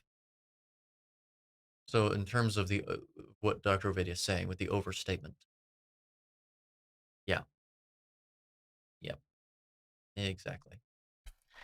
Let me double check that in my book. After years of taking statin medications, the analysis's findings revealed that patients who had previously experienced a heart attack, okay, so they previously had experienced, I got it mixed up. Previously experienced a heart attack lived a median of 4.1 days longer, while those who had no history of heart disease lived a median of 3.2 days longer. And that was in what? 90,000 participants collectively. Taking statins, and like Dr. Khan said, if you have inflammation and you have insulin resistance and you have high cholesterol, and you're not going to make the dietary and lifestyle changes that are going to lower your inflammation and eliminate your insulin resistance, then notice how he didn't say lower your cholesterol, because that's not really the problem. There's going to be some benefit to taking medication to lower your cholesterol. No, there's no evidence to support that claim. If anything, the statins, if they did improve someone in those circumstances, it would be because of the inflammation. You could prevent atherosclerotic plaque from developing if you lower the cholesterol, but what else are you eliminating the cholesterol? What else are you removing the cholesterol from? When you limit just the source, all of the other cells that require cholesterol, well, They're not getting it, are they? But those benefits are very much overstated. And, the large relative risk reduction numbers that Relative incidence, not reduction, just relative lower incidence, lower relative incidence rate. get thrown around very much, inflate their benefit. And the absolute risk reduction numbers, Yes, this gets into a discussion between relative and absolute numbers, which is important. This is why it's important to report both. It's reductionist to report absolute numbers. It's reductionist to report relative numbers. It's misleading. You report both of them so that you get the full picture. a much different story that we see, in the best trials, absolute risk reductions on the order of 4 to 5%. Not risk reductions. And 4 to 5% equated to what absolute terms? I think he's about to say it. In secondary prevention, by the way, people who have already had an event. In primary prevention, those numbers look more like 1 to 2%. So I think we are, misleading our patients when we give the impression that just take the statin and everything's going to be fine. Because the reality is that statins have very little benefits. And, those benefits probably come more from the anti-inflammatory effects than from the cholesterol lowering effects. That's my opinion as well. That is an opinion, though. I'm glad that Dr. Ovadia is speaking up in the way that he is. I think this is probably where the debate is going to go haywire, because I don't think that Dr. Khan is going to appreciate that, considering that he deals with patients. So Dr. Ovadia is probably he probably offended him when he said, I think that we're misleading our patients when, look, I'm not denigrating Dr. Ovadia. I'm saying I'm being analytical of what's going on. I think that given the fact that he said it the way he said it, it's going to sound patronizing and like what would you say? It's going to sound like a dig, I guess. It's going to sound provocative, like it was designed to be a tacit provocation. And some of the studies support that. That is my take on statins and on cholesterol lowering in general. And again, I come back to the question of do we really need to lower this patient's cholesterol? And I very much agree with what Dr. Khan said. This is a personalized thing. It's not something that we can make a blanket recommendation on. And so having guidelines that sort of force doctors into doing this so that they're compliant and practicing, good medicine, I think is the wrong approach. It's an individualized, it's a nuanced decision. It's way more complex than just looking at your basic lipid panel, as we've both been saying.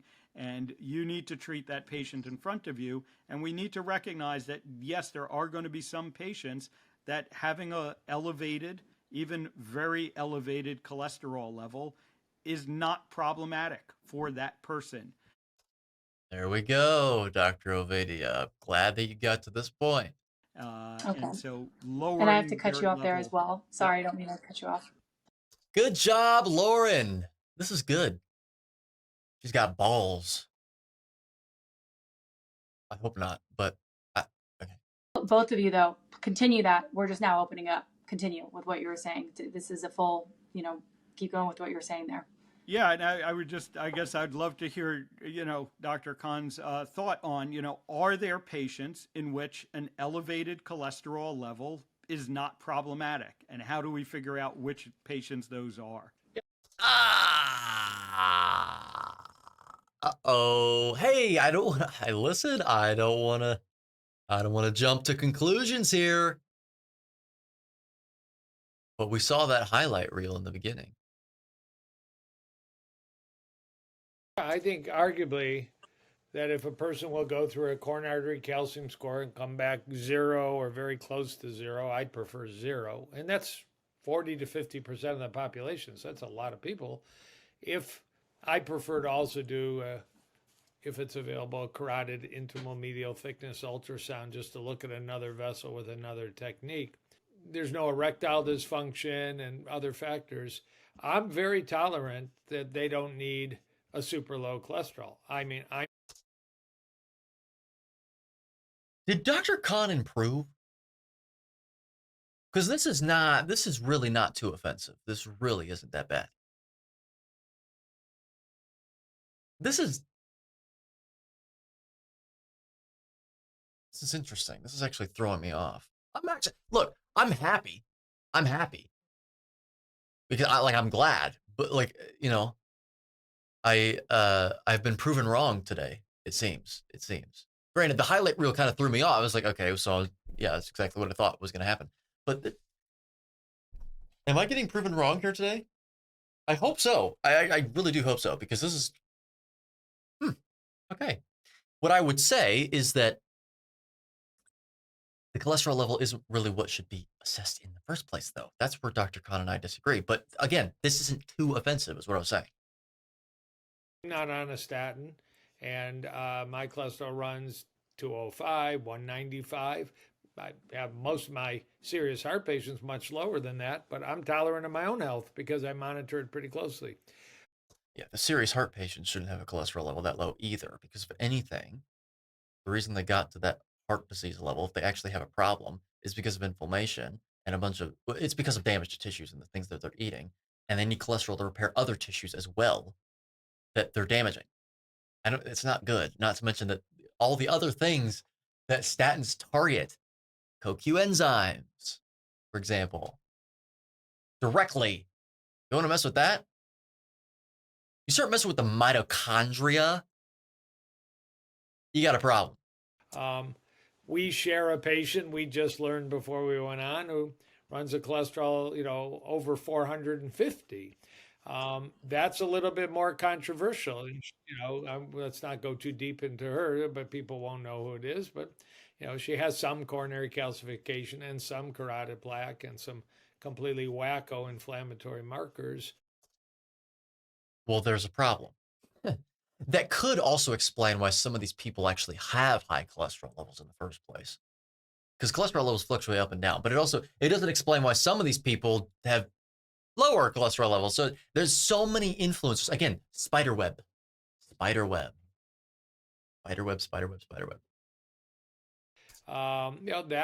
obviously 99% of cardiologists would say it's insanity.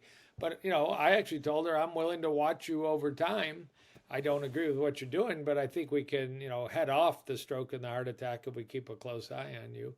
A few simple measures. So, man, Dr. Khan is proving himself to actually be, even if we don't agree with his positions, actually a responsible physician abiding by the Hippocratic Oath. If anything, he's actually trending too far on that end, because she actually has an issue. The Hippocratic Oath basically is, do no harm. Yeah, we know that. But what does it really mean in practice? It means if a patient is presenting with no symptoms and no disease process, like identifiable disease process, then you are obligated to not intervene in those circumstances.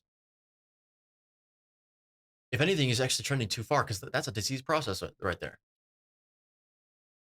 But I think that's better than erring too far on the other side, which is, that's really interesting, actually. This is very interesting. Is it all fake? I don't want to be gullible. But I mean, if he's telling the truth here, that's not fake. I mean, that was an actual example. Look, innocent until proven guilty, benefit of the doubt. This is odd. And I'm inclined, I want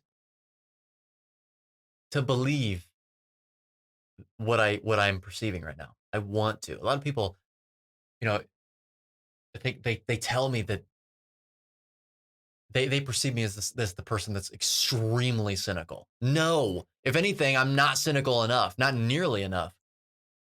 Maybe a consequence of my young age, but no, I want to believe this, but I don't know. This is refreshing, though. I think we can personalize and tailor.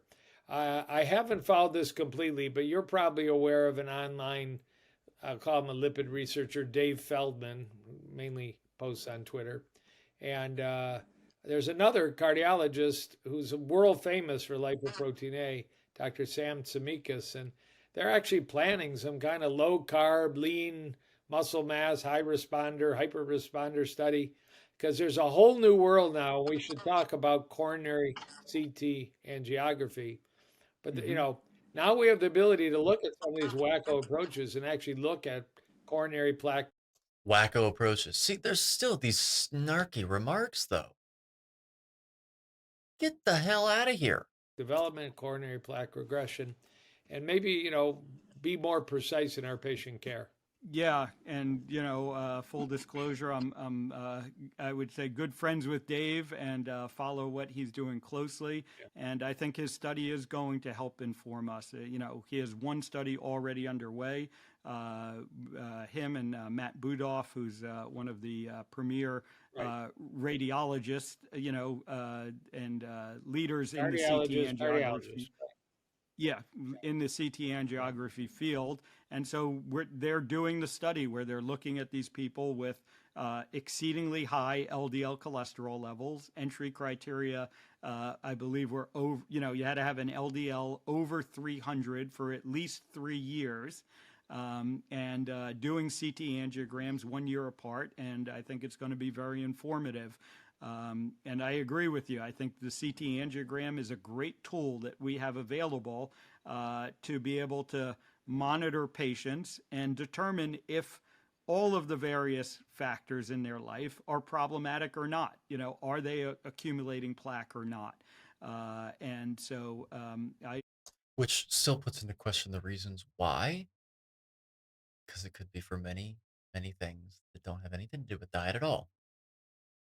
I fully agree, and we even now have we can do plaque scoring. We can go beyond just soft and calcified plaque. The clearly AI, sort of guided scans now can tell us, we're starting to figure out more detailed characteristics of the plaque to know whether these are unstable, problematic plaques or these are stable plaques that we don't have to be as worried about. So I'm very optimistic about that future and that we are getting to the factors. In the end, the blood factors, the blood markers, may not even be the right answer. They're looking at indirect predictors when we can look directly at the plaque today. So I agree with you. That's something that we should be doing more of. It's interesting to me to listen to this, but it brings up a question to me of what a lot of people who are in, let's say they're looking towards an animal-based or carnivore lifestyle to fix their health problems, they have a lot of suspicion about, processed sugars and how much processed foods might be causing the problem. And even just sugar. It's also important to note that processed sugars are the exact same molecules as the molecules of sugar found in literally any other food, including fruit, including bread. Okay, there's no real sugar molecules in bread, but there's starch molecules that break down to those exact same molecules, glucose particularly. There might be industrial products alongside it, but it doesn't change the fact that the primary component is the sugar. Sugars in general, right, which often comes from, plants, comes from fruit, plant-based lifestyle. And so it's because a lot of people believe that the way humans evolved was maybe having some fruit, having some plants, maybe, but like more seasonally. Yes, but also the forms were a lot different. Fruit and plants, all plants. They were, well, mainly, okay, so fruit itself was available seasonally, late summer, early fall is when it started, and it was available very transiently, very ephemerally. That's the first thing. Second thing is that it still wasn't as ubiquitous as it is today. Even during season, you still had to seek it out a little bit. It was more abundant, sure, but I mean, you had to walk a little bit, find some more, go and find some more. So, great. Okay. It also was in a far smaller size, and it was far more fibrous with less sugar content in it. So the absolute size was smaller, and also the relative ratio of fiber to starch and or fruit or sugar was lower. Very important point to add. It was only until about 200 years ago, maximum, really, seems to be a little less than that, that we really ramped up the grafting process. We really ramped up the hybridization process to basically make them completely available out of season, so year round, year round. They're available year round. You've got a bunch of pesticides and herbicides sprayed on them, which isn't really the fault of the plants, to be fair, but still. They're a lot starchier in the case of like bananas and stuff like that. A lot more sugary, a lot more sugar, a lot less fiber in it. So, I mean, that's one thing. And then as for vegetables, there's many that didn't even exist until very, very recently. 99% of them actually in the grocery store did not exist. And if they did exist, they were not in their same form. So we made them a lot bigger, a lot bigger. Okay. In this case, they don't have more carbohydrate content, more so. They have a lot of water content. They have a lot of other things. We just kind of like transformed it a bit, just kind of took the corner of the image and then made it bigger. Yeah, kind of thing. We made them a lot bigger, but also, we've completely invented new ones as well. It's insane what we've done. It really is. Okay. At one point, this had a purpose. It really did. And you know what? If we ever have a crisis again, like we did in the agricultural revolution, where there's no animals, okay, well, we have an option. It is great. It is a good thing that our bodies are as versatile as they are. Okay, they can use carbohydrates for your whole life to create ATP through oxidative phosphorylation, pyruvate specifically. But man, I mean, we don't have that problem. So what are we doing to ourselves? Goodness me. Whatever. Than consistently all the time, because to process that in the liver it could cause a lot of problems because of it does cause a lot of problems. I use the word cause very lightly, and oftentimes it's implicit whenever I use the word cause that it is an opinion. But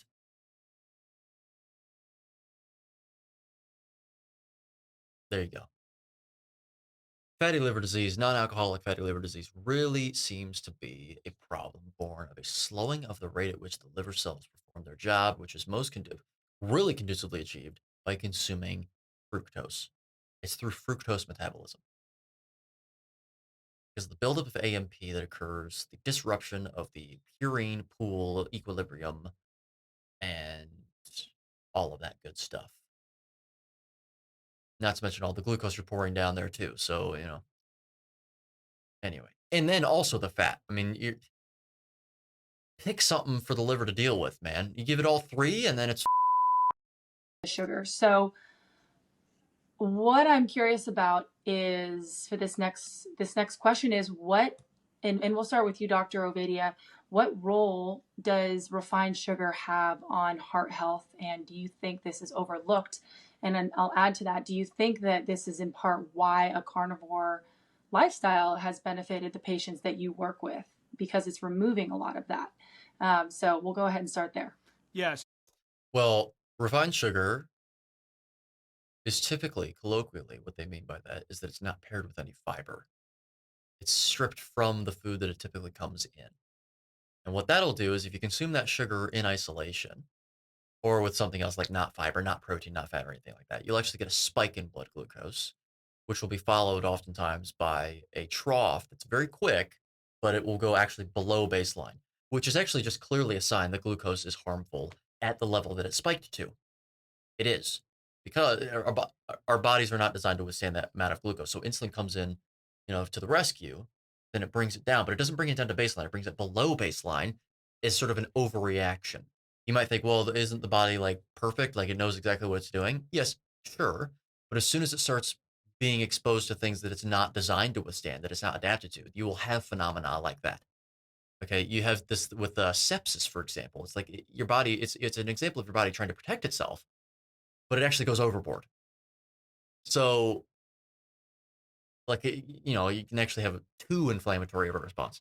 So, there are examples like this, but it just goes to show the glucose like that to a degree. We never sustained levels like that before. We never did. So sorry, Paul Saladino. Sorry about that, bud.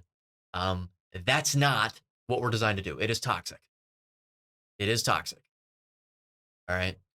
So you can still have that spike in blood glucose if you eat a bunch of fat and protein alongside it, but you have to really overdo the glucose. And I mean, really overdo it and have a lot less protein and fat and all that. Because protein and fat can also blunt the glucose spike and all that. So the reason I bring it up is because the thing about blood glucose at that level is it's toxic and it causes glycation. And that will damage the epithelial cells of the arteries and also the endothelial cells. And that will cause damage to the arteries, leading to exactly what I just said earlier in this video. So that's how it can contribute. Now, as for sugar as a whole, the sugar is the molecule doing the damage, and you could still have a spike in glucose even when you eat fruit, because it is still a bunch of sugar. Yes, you can blunt the spike if you have it with fiber, if you're having like an apple or something like that, along with other whole foods like meat and animal products and all that stuff. Here's what I would say in response to that. Two things. Number one, this puts into question whether or not the spike is the only thing that causes damage. Okay. Still an elevation that's steady, I suspect, is still probably causing quite a bit of inflammation. Okay. And damage. And secondly, fiber itself is not the best thing to be eating. I'm sorry. This is really actually highly controversial. It's still highly controversial. I think it's more controversial than, at this point, I think it's more controversial than we should cut sugar, we should cut carbs. Fiber, it's like, whoa, whoa, whoa. What are you talking about, dude? Your gut, man, your gut, dude. Fiber cannot be digested by the body. I think the reason why this is such a controversial statement, fiber, you shouldn't be consuming fiber, is because we are taught all of the benefits of fiber, while in the same breath, they say that you can't digest fiber. They're associating the indigestion of fiber with good things. So whenever you say you can't digest fiber, no one looks at that and goes, what? So then why are we eating it? They go, yeah, I know that. But every time in their head, unconsciously, they're knowing. They're like, well, every time that I've heard that claim, it's always been paired with good things. So they don't, I think that's a big part of it. I really do think it's a big part of it. No, the truth is, let's wake up out of that dream, okay? Snap out of it. Snap out of it. You cannot digest fiber. Humans cannot digest fiber. Other animals that are herbivorous can digest fiber. Totally fine. They can digest fiber. Every herbivorous animal has the capacity to pack in fiber in their cecum, ferment it fully into volatile fatty acids for use. Not just fermenting it into volatile fatty acids, by the way, but fermenting it into amino acids for muscle protein synthesis. This is why gorillas, for example, are as muscular as they are, despite the fact that they're primarily eating plant-based diets. Like, they are eating plant-based diets, definitely. This is why.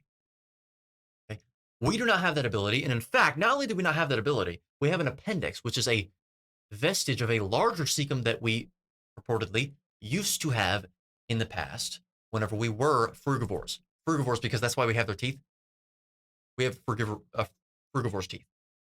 Doesn't mean that we are frugivores, by the way. That's a story for another day. But we had a frugivorous past, and then we became scavengers, it seems, and then we became hunters, and then, well, here we are today. Hunting still, but mainly we've kind of gamed the system. Which, good on us, man. Whatever. We win. But that is kind of the history. And frugivores have cecums.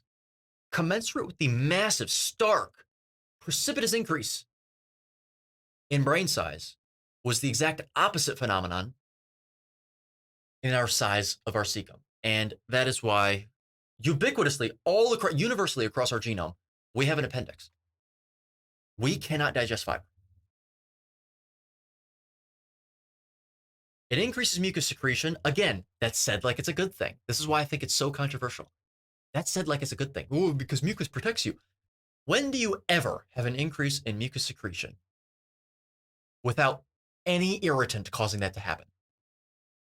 Seriously, when your nose runs, is that just, oh, that's a good thing because now I'm producing more mucus, so that's great because my nose is supposed to, my nose is more protected.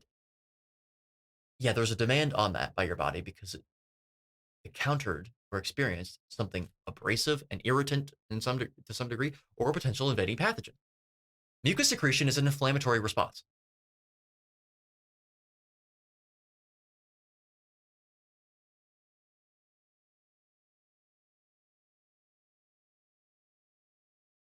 It is an inflammatory response. So yeah, it seems to cause microabrasions to the gut lining. It's highly associated with diverticulosis and subsequently diverticulitis. There's only 2 associated factors when it comes to that, which is fiber intake, increased fiber intake, and increased bowel motions per day, which typically go hand in hand. It's a waste product. It's an anti-nutrient actively because it will take nutrition from the gut, specifically, or rather, especially soluble fiber, because it forms like a gel, which sops up a bunch of stuff from the stomach. And it interferes with your natural hunger signals because you can basically just shove it down your throat and it'll cause satiety, but not because you're nutritionally replete, but because you have a rock in your stomach. I mean, it's just not good for you. It's not. So that's what I have to say about fiber. There's a lot more that I could say, but anyway. So I think refined sugars are one of the components of processed food that is problematic. There ought to be a distinction between processed food and unprocessed, ultra processed food. Processed and ultra processed. That's typically what I know that it's a little pedantic of a point, but I like to do that because I think that scientists would really love abusing the term processed food to mean literally anything that is processed, because technically they can. Like your packaged ground beef, who's to say that isn't processed? Anyway. And, I would also put, I would broaden that to be refined carbohydrates, and I would add in industrial seed oils as problematic components of processed food. Ultimately, it is clear that processed food is a major problem. And I would say, I would agree with that. Scientifically, of course, we can't really inform upon it unequivocally, but it is a deviation away from what is genotypically evolved to withstand, or that what we are genotypically evolved to withstand. Of course, absolutely. A massive deviation. The major problem. And, whether you're vegan or carnivore, I think we can agree that eliminating processed food is going to be a majorly beneficial step for your health. If you are taking the what is colloquially considered processed food, sure, plant-based approach, you have to be careful that you're not relying on overly processed plant-based foods, is the way that I counsel my patients. The carnivore diet and animal protein focused diet, I think, is an ideal approach. I think we can get all of the nutrients that we need from animal products, and the same can't be said from plant products. Uh-oh, Dr. Ovadia, you better be careful. Look who you're talking to. This is actually quite suspenseful because I saw this in the beginning and we're nearing the middle of the video here. I'm just waiting for things to go off the rails, man. We've been going for 1 hour and 55 minutes. Vegans do need to supplement, and I view that as problematic. But I'm willing to. Woo! Attack on Dr. Khan's identity here. Work with people on it. And ultimately, elimination of refined sugar, refined carbohydrates, industrialized seed oils, and processed food in general, I think is the approach that's going to get people to their best health. Okay, fantastic. And Dr. Khan, same question to you. What role does refined sugar have on heart health, and is this overlooked? And then I'd love to go into, what your perspective is on what Dr. Ovadia just shared there. So go ahead. Yeah, I mean, refined sugar has been a target of research for 70 years, along with saturated fat. The rise in heart attacks after World War II prompted a lot of research. And those two nutrient groups, saturated fat and sugar, became a war zone. I'm a bit of a historian. Sugar is not a nutrient by definition. Exogenous sugar is not a nutrient. Literally by definition, and I did a video on this a while back. Link in the top right corner of the screen. Carbs aren't nutrients, I'm pretty sure is what it's called. They're not. They're not a macronutrient, definitionally. Not at all. About Ansel Keys, and probably disagree with Dr. Ovadia there, but I've written his biography and I know his family members and I've read his papers. And Dr. Keys. Okay. Well, Dr. Khan, what you'll have to do is you'll have to find a way to explain you'll have to find a way to justify the targeted release of only 7 countries in his 7 countries study, as opposed to all 23 that he recorded. And you'll have to explain how it just so conveniently showed the association between reported saturated fat consumption and incidence of heart disease. Mortality, I think. Maybe not. Probably. At that time, you have to explain how it just so conveniently showed a curvilinear relationship.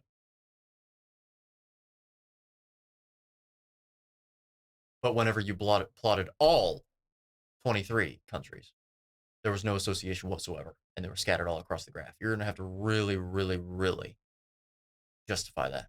Find a way to justify it. Really be convincing. As we know, association doesn't equal causation.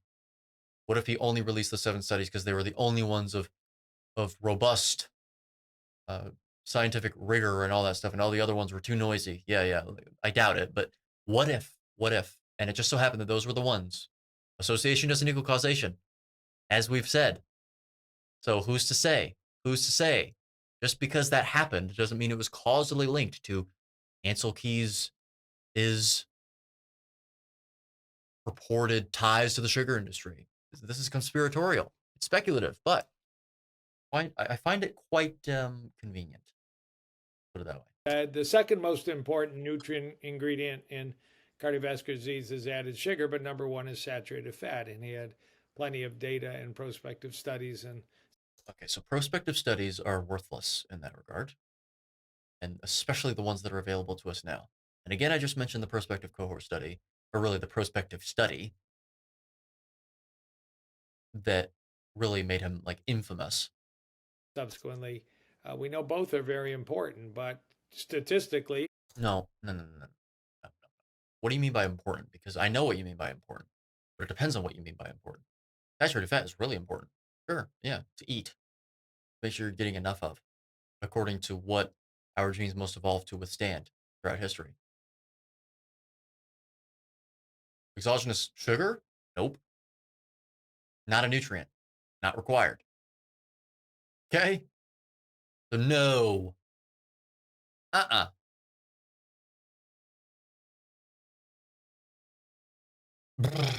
Anyway, but really what you mean by important is a risk factor in heart disease. No, saturated fat is not.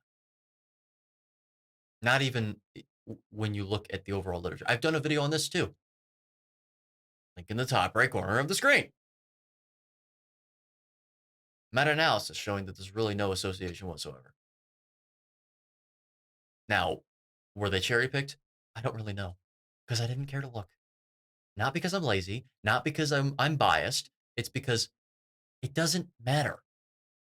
Because of all the things I've already covered when it comes to heart disease. I don't care to look at those studies. But to help support the point even more. By our values, saturated fat correlates. Oh, by R values, Pearson's R. It tells all about R squared values and Pearson's R and all that. Ordinary least squares regression analysis. Good. So linear regressions as well. Another key point, by the way. It's only linear relationships that it measures. So if you have a very low R squared value or R value, it doesn't mean that you have a weak association. It means that you have a weak linear association. There's some nuance there too. With heart disease development more than sugar, but they both were statistically significant. And statistical significance is based on an arbitrary cutoff and refers to p-values.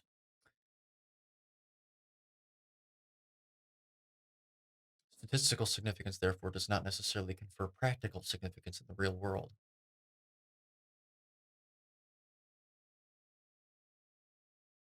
Created a war, and it just led to all kinds of confusion that's unnecessary.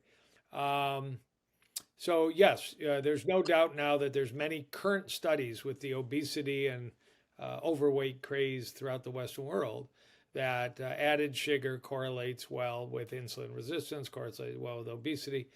which is not a pathology. Obesity itself is also, it's more a pathology, more so a pathology, because it actually hinders function. It does seem to contribute to even more development of other problems like diabetes, okay? Because if you have a maximum hypertrophy of fat cells, adipocytes, then, well, there you go. You're going to have an insulin resistance phenomenon. Again, not a pathology, but that will lead eventually to diabetes, or at least help influence the development of diabetes. And yes, it's bad for joints and all that stuff. And um, so fine. I would say that's a pathology too, but um, sure, fine. But the insulin resistance thing, that's not a pathology. You should have said it's diabetes. Correlates well with heart disease and should be, drastically reduced or eliminated. Very different than talking about fruit. Fruit has very good data. No. Sorry, Dr. Khan. There's no good data in human nutrition science. I'm sorry. There is not. There's no adequate, sufficient data that doesn't have noise that swamps the signal entirely. That is not true. Because it's really not possible. Really good data on fruit. Yeah, how was that data collected? 7-year study in 500,000 people by an author named Du, that the more fruit you eat, the lower is your risk of diabetes. Nope, not risk of diabetes. See, you see how you just messed that up? You see you just completely messed that up, Dr. Khan? Not risk. And also, are you extrapolating those results to every single person on planet Earth? That's interesting. That seems quite irresponsible. You can't do that. Also, it was reported fruit intake, according to food frequency questionnaires, administered for how long? Also, 7 years? Really? So can those studies results inform upon any time frame longer than 7 years? No, it can't. In what demographic of people? What were these people's statuses genotypically and phenotypically at the outset when the study began? Okay, what else were these people doing? What else were these people not doing? What else were these people eating? What else were these people not eating? All right. These things are really, really, really important to ask.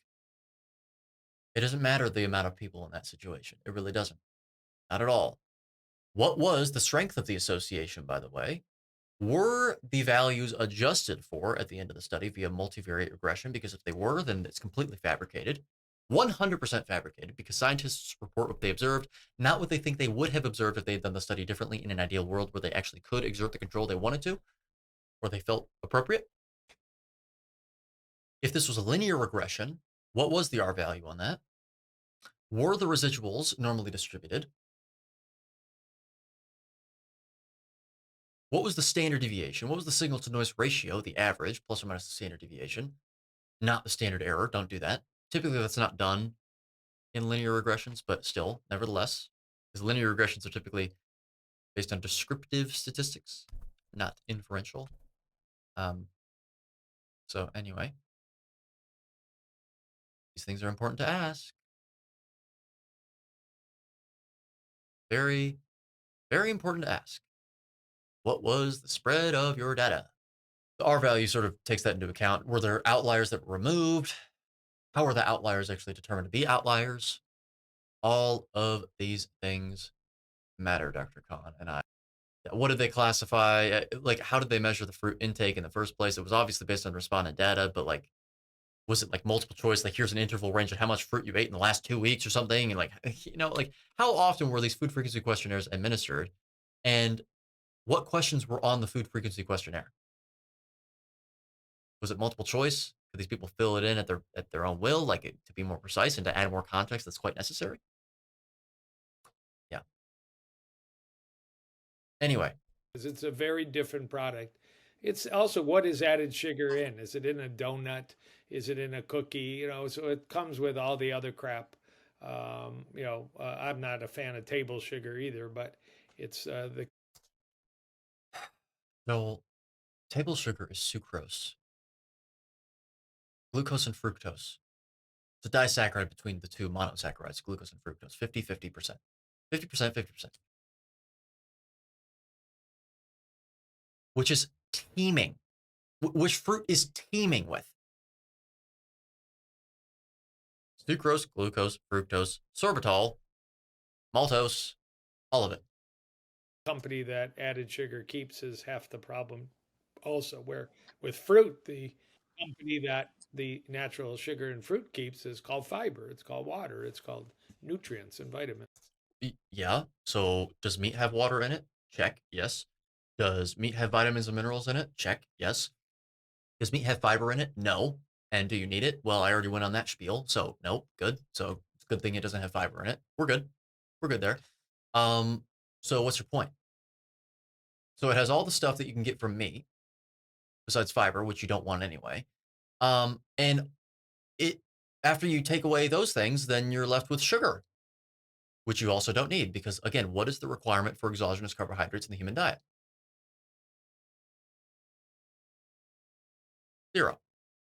And so it's good stuff. No, that's your opinion. And there's no science to actually inform upon that at all.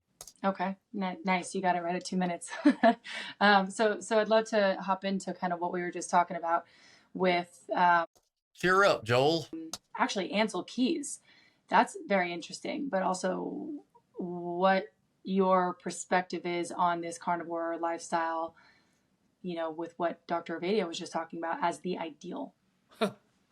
Well, Oh God. Okay, so yeah, Joel's got a superiority complex. That laugh right there was all right. So I don't take back really anything that I said, and I don't regret the way in which I said anything, not even a little bit. That laugh just goes to show right there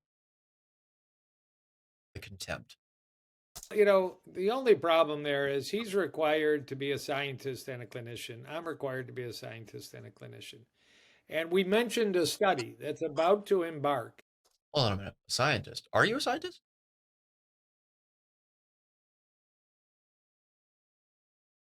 Is Dr. Khan a scientist? Is Dr. Ovadia a scientist? Last I checked, they're both not.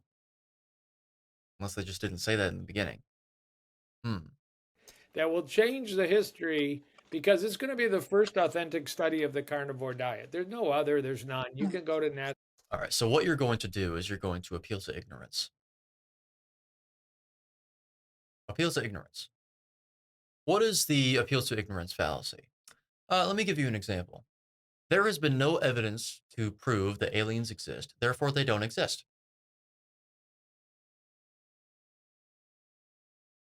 You can go further, and this kind of touches on the inductive certainty fallacy, but you can go further and say that it basically says, oh, there's no evidence that proves that aliens exist, so therefore they will never exist. Like they don't exist. They will never exist. Inductive certainty fallacy is more so where that fits in, which is the idea that just because every single time you've done something, you've seen the same result over and over and over again, that doesn't mean that the next time that you do the same thing again, you'll actually see the same result. That's inductive certainty fallacy. That's the fallacy.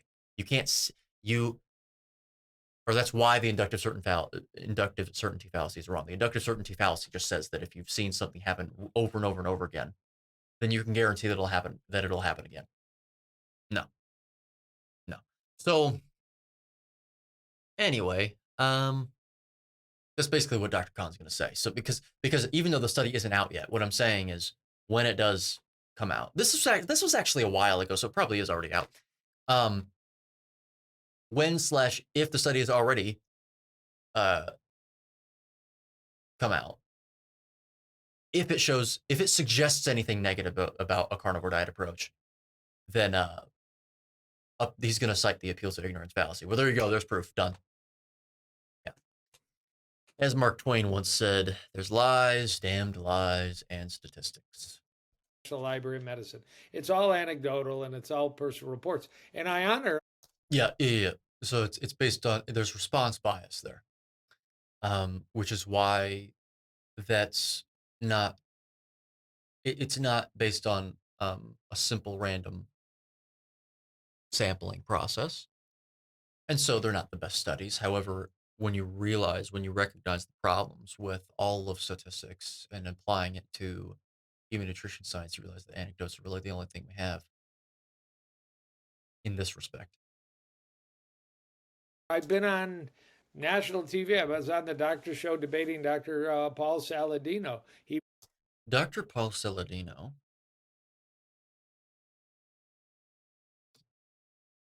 I don't agree. I have many problems with Dr. Paul Saladino. And I think that he is very weak. Why do I say that? Because it seems to me that he just chooses what makes him the most money, irrespective of whether or not it's true. He finds ways to justify positions on something, which is really easy to do with human nutrition science because you can find a study that supports literally any conclusion that you'd like. That shows you there's a massive problem with this science. Massive. Whether it's due to the reporting, whether it's due to intrinsically, like the science intrinsically, or not to make a false dichotomy here. Don't want to do that. Both. Spoilers, both. And actually, more than both, there's more things. And I think that he does that as soon as he realizes that he can make more money espousing another view. I really do. I mean that. And I don't like that reality, but I genuinely think that that's the problem. Brought two ladies that felt better on, they ate 2,500 calories of meat. No, they didn't eat 2,500 calories of anything because you don't eat calories at all. That's not possible. And you don't yield calories from your food. That's not how physics works. 4 to 6 p.m. and they felt better and their acne improved. And I told them it's wonderful, but that's not how doctors make decisions for broad populations. We do science. We do science. Did you hear that? We do science. No, you do scientism. And by the way, why do you keep saying we? You are a doctor, unless you are actually a scientist, which, listen, if you are, then fine. That's not what you said at the beginning. Assuming everything that you said in the beginning was all of it. Again, sort of appeal to ignorance fallacy. He didn't say it, so he must not be. I don't want to make that fallacy. So unless you just didn't say it, but I highly doubt that he wouldn't have said that. But let's just, okay. If you're not a scientist, no, it's not we. Because you also just said, that's not what doctors do. We do science. No, doctors do not do science. Unless by doctor, you mean like the preface doctor in front of a PhD's name. And the science to support a plant-forward diet, from the Mediterranean diet to a full vegan diet, is about 99.9 times larger than the science. I mean, I literally yesterday had 5 minutes. The science. As soon as someone says the science, just hear that as scientism. Free between patients. And I went to National Library of Medicine, I put in Healthy Plant Diet Index, and I came up just in the last 12 months with 15 huge systematic reviews, plant-based diets at lower risk of depression and dementia. Not lower risk of any of those things, because risk is a cause and effect statement. Linear thinking, not nexial thinking. You need to transfer to the latter and not the former. And osteoporosis and cardiovascular disease and metabolic syndrome and insulin resistance. Okay, so the last two things are constructs, good. And GI cancers and on and on. I mean, literally, I put them all on Twitter, just like. Right, and is that due to addition or subtraction? Boom, boom, boom, boom, boom, boom, boom. And I mean, it literally took me 5 minutes. You could spend 15 hours. You can't find that kind of data with the carnivore diet. Or. Okay, so first of all, there's no the carnivore diet. There's many different carnivore diets, some of which are appropriate and some of which are not, according to the Darwinian principles of evolution. And second of all, appeals to ignorance fallacy. We're done. Ketogenic diet. So, right now, I'm a big fan of Dr. Walter Longo. And of course you are.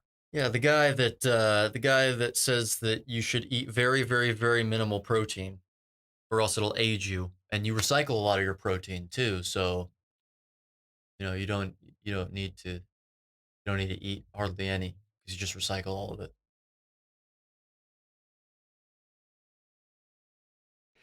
Professor, University of Southern California, he's got something called the 5 pillars of nutritional science for longevity. So opinions based in pseudoscience, so scientism. And epidemiology is one of the pillars. It's not a. Wow.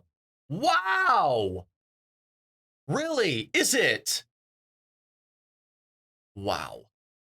Great pillar, but it's the one that dominates the science.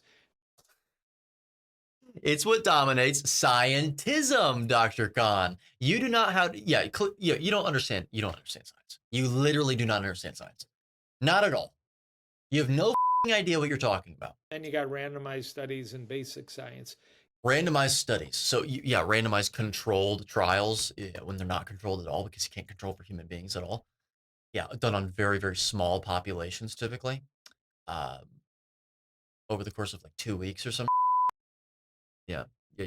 And even if they're not, now you're talking about inferential statistics because then they report a confidence interval because you're looking at the random variable or multiple random variables behavior in that population, subset of the population, as observed. So now you're talking about, yeah, you have a mean, you have a median, plus or minus a standard deviation or a standard or a median average deviation, depending on the skew. Usually I use Pearson's second coefficient of skewness for that as a rough measure.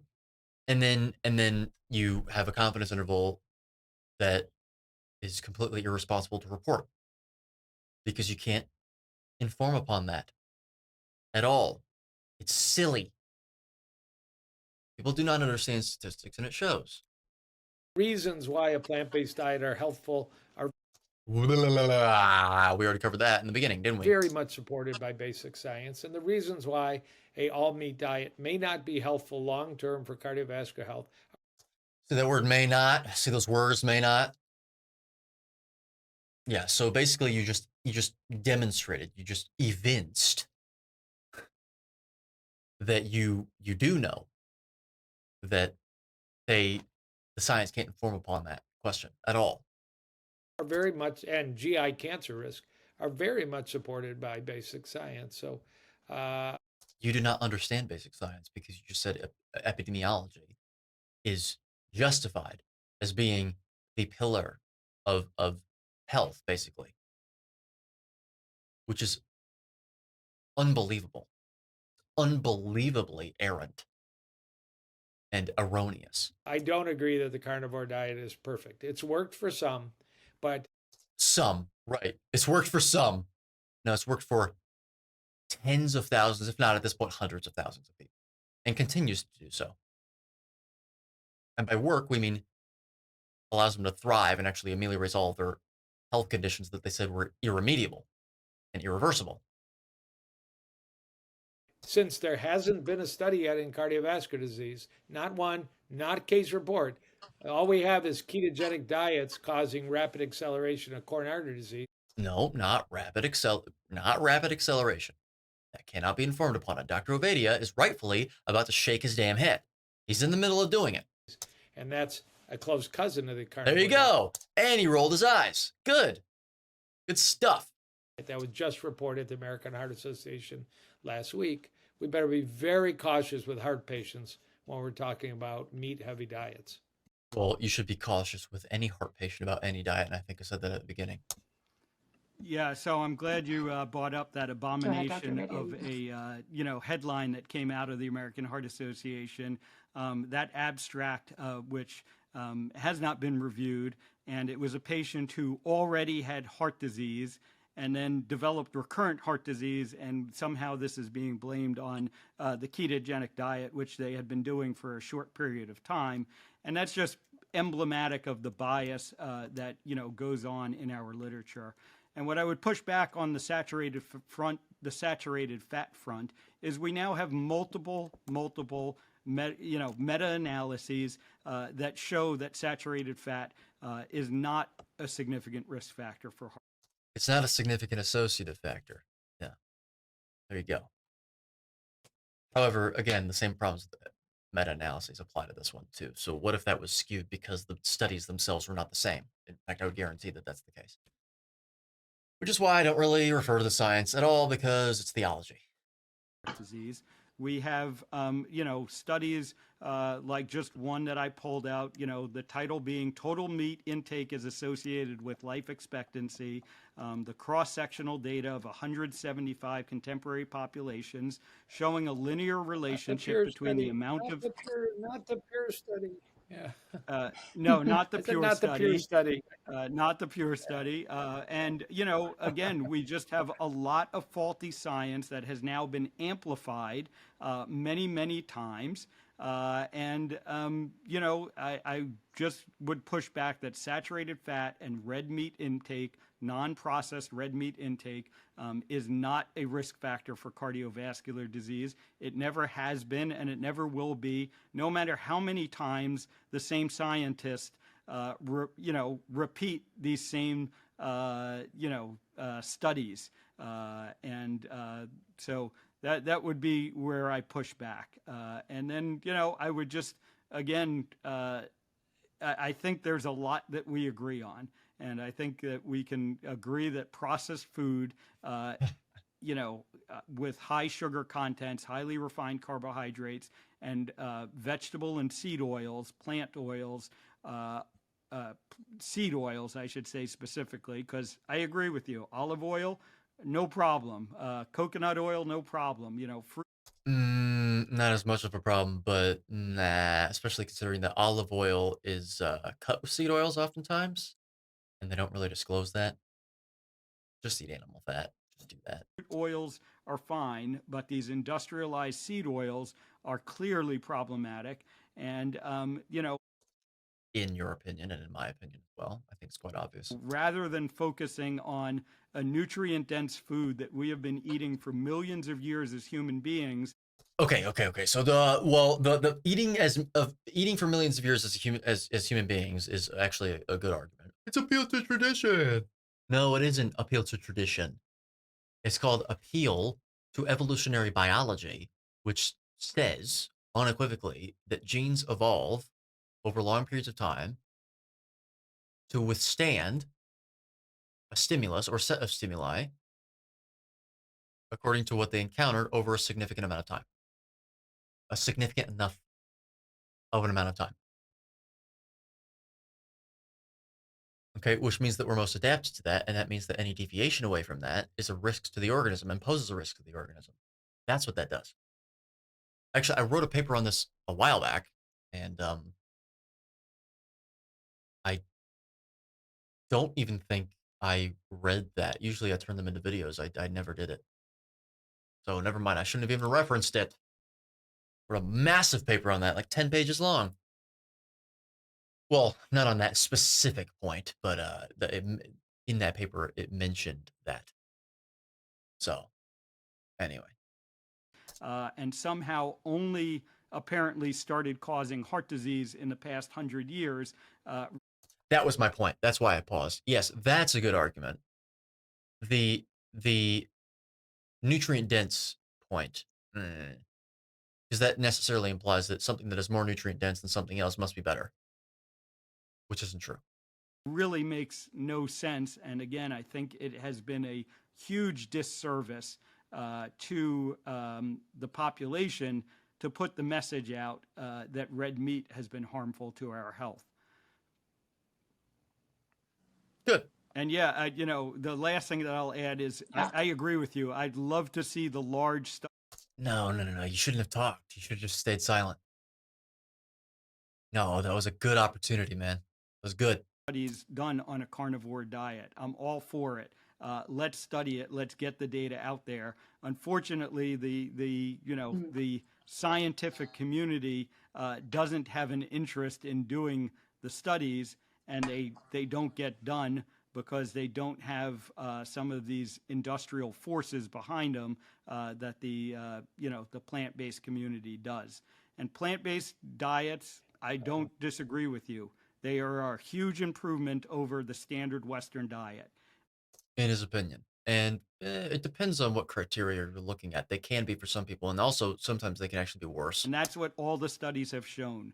But they've never been compared head to head with a animal-based diet. They've only been compared with Western,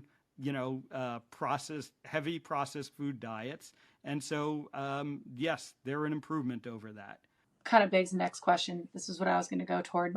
Dr. Khan, do you believe that seed oils are causing inflammation issues for people? No, I actually don't think they are. I think they. Oh, God, Khan. Oh, my gosh. Wow. No. That's a problem. That is a problem. Seed oils themselves pose, well, they have many problems. And by problems, I mean significant deviations away from what we're designed to eat. Okay. Significant deviations away from that. So what do I mean by that? what are the three problems that what are the problems that I see? Okay, well, there's three primarily. The first one is the oxidation products, specifically aldehydes. Aldehydes, even in vastly small concentrations, destroy lipid rafts. They tear cell membranes to pieces. They bind to DNA, nuclear and mitochondrial, and actively mutate them to cause, well, sorry, not to cause. I got ahead of myself there. To potentially cause carcinogenesis. And in a high enough concentration, they will just kill a cell outright. And they are present in massive amounts in seed oils. They oxidize when they're created through high heat and pressure. They're oxidized again when they sit out in the sun forever before they're bought. Then they're oxidized again when you cook with them or fry with them. Yikes. And then they're oxidized again whenever you consume them. Big problem there, especially if that's your primary fat. So not only are you eating a bunch of seed oils, but oftentimes you're replacing it with stuff that you should be eating, so saturated fat. So it's addition and subtraction. Okay, that's a problem. The second thing is potentially a problem, and I do believe it is probably a problem. The omega-6 to omega-3 ratio. The reason I say potentially a problem is because there's a lot of mechanisms that are purported to be evidence of its problematic nature, but there, it's a mechanism, and it hasn't really been completely borne out on a large scale. This has to do with the COX and LOX enzymes and how omega-6 and omega-3s are involved in, not peroxisomes, eicosanoids. And they, long story short, omega-6 fats, they are involved in the production of more inflammatory compounds, and omega-3 fats are involved in the production of less inflammatory compounds. But this completely puts into question how much polyunsaturated fat are you actually consuming in the first place, or absorbing in the first place when you consume those? If you get enough omega-6, is the rest of it excreted? And if you eat enough omega-3, is the rest of that excreted? Therefore, meaning that the ratio that you actually are acquiring from eating seed oils, for example, is actually really just normal? Perhaps. Um, what I do know is that the absolute amount of polyunsaturated fat content that you were getting from seed oils is far beyond that of which we were consuming and or that we were exposed to historically. Far greater, especially once again, if you're not eating animal fat, you're using that as a replacement, which typically people are, whether they realize it or not. And the third problem is deuterium. The deuterium concentration in seed oils is massive compared to what you'll actually find in other products in parts per million. And deuterium will slow the rate at which your mitochondria function above a certain concentration. We are designed to have some deuterium in our diets, evinced by the fact that literally every single food on the face of the planet has deuterium in it, including water, not a food, but you get it, meat, animal products, all of it, but they're typically a lot lower than things like fruit and other things with starches in them. Starches and all that, they actually have the most. So carbohydrate molecules actually have more deuterium in terms of the hydrogen they're made up of than animal products. But you're also going to get it in seed oils as well. And so it's a recipe for disaster, I think, and it's stuff that we should avoid. I think that Dr. Khan's position is based solely on human nutrition science because he thinks, well, that's the broader inference and that's the best inference that we have. No, I'm not looking at reductionist scientific or like cellular biological studies and these pathways and all this and that. Yeah. Except even this still can't inform upon the question. Okay. Anyway, They've been maligned. I refer anybody, I hate to refer to a lay publication, but Consumer Report, May of 2022, had a great article called Do Seed Oils Make You Sick? And the major person interviewed was the head of nutrition science at Tufts University, who. all right. Well, I think we're done there, actually. I'm sorry. This video, we got 38 minutes and 45 seconds in, and he is now citing someone from Tufts University. In fact, you know what? Let's look at Dr. Ovadi's reaction here. Dariush Mozaffarian, who many people consider. All right. Well, you just saw that he shook his head a little bit, very, very lightly, but he did it for a reason. I am not listening to someone who believes that Tufts University is credible in any way when it comes to this. Why? Well, because Tufts University was the university responsible for making that food chart that showed what is healthier in terms of like breakfast foods or something like that. And ground beef and eggs were at the very bottom, and at the very top was like a bunch of cereal. So sorry, I'm done. And I was just looking for an excuse to stop this because we're 2.5 hours into this. Great interview, huh? Interesting. Well, anyway, perhaps I should do a part 2 of this. Let me know. I mean, what? 38 minutes and 48 seconds in. That's how far we got. So, if you want to see the rest, let me know in the comments and I'll do it for sure. But we got to take a little bit of a break here, I think. So, anyway, with that being said, if you enjoyed the video, leave a like, subscribe as well, because, well, if you haven't, you're missing out on a lot. Hit the bell notification. I don't usually tell people to do that, but I'm telling you to do it right now. Leave your thoughts in the comment section below as well. Do you know anything else about Dr. Khan that would make you think it rubs you the wrong way a little bit? You think actually he's just being a lot less offensive in this interview, but in reality he's oftentimes a lot more offensive? Let me know. And again, buy my book, Contrainidicated, if you haven't already. Link in the description below. Again, a closer look and revision of mainstream health axioms that have perpetuated illness, disorder, and disease for over a century, if you have not bought that book already. And also subscribe to the Patreon as well to gain access to 1 week early uploads, ad-free content, uncensored content, loads of antiquated videos from before I was ever a public figure, loads of Patreon exclusive uploads whenever I was uploading one of those per week, actually. And also an exclusive Discord server for my tier 3 members. So think about that as well. Do it. Don't think about it. Do it. And also, a link on the bottom of the screen. What is that link? Well, that is a link that will bring you to an amazing site with amazing products from an amazing brand known as Cerule. If you purchase product through that link, you will get a permanent percentage discount and permanent free shipping when signing up for monthly deliveries. And if you email me behind the scenes at edgoki@pm.me, I can tell you how to earn those products for free. Because who in their right mind wouldn't want that? But of course, before buying any products, including these ones, I wouldn't suggest doing that at all, actually, until you know more about them. So don't buy the products at all until you've watched the video linked in the top right corner of the screen, which is a Cerule Products video, which is a complete video elucidation and explanation of what these products are, who should take them, why you should take them, when to take them, etc., etc. And I would also further migrate to the description below to find a video that I did on these products in further detail, as well as the company of Cerule itself, which I think is incredibly important if you are willing to make a contribution towards the company via a purchase. So with that being said, join me next time when we are reacting to more, well, I guess in this case, amiable, cordial debates and really conversations surrounding heart disease and processed sugar and all that other stuff, and science, actually, and scientism and logic and epistemology. So, till then.